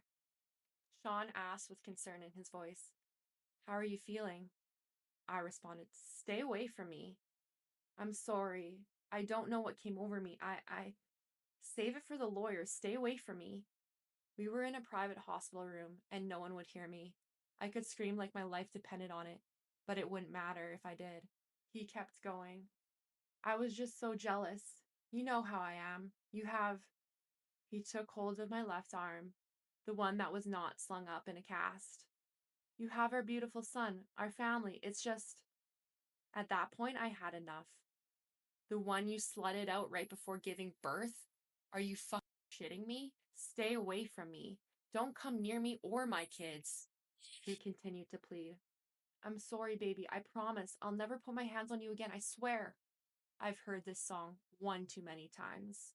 I spoke through gritted teeth. If you come near me or my kids again, I'll call the cops. A flash of anger returned. You would use my kid to threaten me? But then he caught himself. I understand you're angry. I glared at him as I cut him off. I'm serious, Sean. He spoke blandly with no energy. And tell them what? That you had a car accident? They'll pity you. That you hit your head. He was going to make me look crazy. They're going to believe him. He was a kingpin. You're a fucking bastard. Sean spent the next 6 months helping me heal and working his way back into my life. And into my bed. I was so damn stupid. And of course, I wasn't cast for the movie. From what I understand, the producer died of pneumonia. Chapter 18. Sweet Goodbyes. Sean kept his word for the most part, until he didn't. I ended up pregnant again. He wanted energy from that too. That would be my last sex party. My body will never be ravaged by so many people again, especially while I'm pregnant. What if something happened to the twins? After that, I wanted out. But when I tried dating someone else, they would end up dead. From pneumonia. I knew Sean was behind it. This was not a coincidence. He get jealous of a guy and they die of pneumonia. I could be next. If I'm going to get this out alive, I'm going to have to do something to make him stay away from me. I had a plan, but it's dangerous. Sean has a vault where he keeps his videotapes of all his conquests. I started sleeping with him again. After he falls asleep, he was starting to drink heavily. I would get into the vault and get a couple of the tapes. Take them home, make copies, and swap them for the next set of tapes a few days later. It took weeks to get them all copied, and he never knew that I had them. This was my way out. Some of the tapes had things I would never have expected. The gay parties are one thing, but the young boys like Usher, Lil Bow Wow, and Justin Bieber? I would have never known. My God, is he grooming Quincy? This has to end. I invited him over one day to confront him and put an end to our on and off again relationship. He had entered my home unannounced for the last time. He would no longer have a key after today. I was in the kitchen. Kimora and I were sharing drinks. I was scared to face him alone. Sean entered smiling. What's up, Kimmy? Hey, Mora. I told Sean, sit down. Because of my tone, he looked at me stunned and asked, what's going on? What is this? I responded with delight. Me taking my life back. We're done. He answered, hold on, wait a minute. I was so excited that I wasn't hearing any of it. I shouted at him, no more of this. It's fucking over. He looked confused as he asked, where is all of this coming from? With disgust, I said, I got the footage, Sean. He looked even more confused as he inquired, what are you talking about? Kimora said with revulsion, Usher too? Sean said, wait, what the fuck is going on? Sean stood aggressively, and Kimora responded, don't make me call the cops. Sean's anger was creeping in as he replied, this is how it is? I simply nodded. If anything happens to either one of us, it gets released. He seethed as he said, after all I've done for you? I don't think I was ever so happy as when I said those words to him. Get out. Pissed, he started to leave, looking back with pure hatred as he walked down the stairs. He turned around in a fury and lunged at me. He knocked me down near the top of the stairs. I was hurt. Kimora screamed, stop! As he began to crouch over me, I kicked at him, hitting him in the kneecap, then his face. He went tumbling down the stairs. He was too hurt to get up. I called the cops. Kimora left before they arrived. When he left, it was in an ambulance. I felt empowered. I felt safe. The Sean Combe days had finally come to an end. Chapter 19. Finale. Things were okay for a while. I started dating again. It was almost normal until I got serious with someone. Then my boyfriend died. Of pneumonia. I knew it was Sean. Again. That's when I decided to write this book. A few days ago, my home was burglarized. Only laptops were stolen. I know it was that bastard, or his goons. Of course, I had a copy in the cloud that I was able to easily download here onto this new computer. As I continue to write now, I'll send this into the cloud as well. I will send out copies via email, and my Google Drive password will be attached so the missing chapters can be accessed. This book must get out. There are so many more chapters to add. This outline is a great start. I have to organize the rest of the chapters and add them in, little by little. I planned on spending today working on exactly that, but I'm not feeling very well. Thank God the kids aren't here this weekend so I can rest. I called Kimura to cancel our tentative plans for a meetup. When I spoke to her, she said, "Girl, that doesn't sound like the flu. You want to go to the hospital?" That didn't immediately alarm me. "I just need some rest," I told her, and quickly got off the phone. But why can't I get my doctor? Why won't he pick up the phone? Oh no. I called Sean from my bedroom where I'm lying in my bed. All I could think about was the kids, my babies who are with this monster, the man that I now suspect of having done this to me. Sean picked up with an air of superiority in his tone that let me know it was too late for me. He spoke confidently into the phone. "Hello?" I screamed at him. "You bastard! I have your fucking children." "What are you talking about?" "The kids are with me," he replied with a mocking innocence. "There's literally nothing I can do. I could only ask, did you ever love me?" Instead of answering the question, he responded, "The most important thing to me in the world is loyalty." I couldn't believe it. I had to ask even though I understood. What the f does that mean? With the same innocence, he mocked. "Kim, is something wrong?" "He's going to continue this game to the bitter end," I asked one last time. "How could you?" Again, with the narcissism I had come to despise, he responded, "How could I? Do what? I gave you everything. You went to someone else. You left me just like everyone else did. You asked, how could I? How could I what?" I yelled, "Look what you did to everyone around you." There was only anger in his response. "So you're saying everyone leaves because of how I am? And you're going to expose me?" He had me burglarized. I knew it. I shouldn't have threatened him. I should have just published the book. I'm going to die, like Heavy D, like Biggie, like Pac, like so many others, and it's because he is a monster, plain and simple. Before hanging up, I simply say, "That's not the only copy, you fuck." Then I shoot out a group text. I let everyone know. He got me. Then I call 911. As I sit here waiting for the ambulance, I'm writing this chapter and praying that I make it to the hospital. I don't feel like writing anymore. I may not be around to see it in print. It's okay. I'm setting it out. He won't get away with this. I will have my say, my final words. Sean Combs will get exposed, even if I lose my life doing it. My kids have always been my most cherished possessions. I want the world to know that. But more importantly, I want them to know.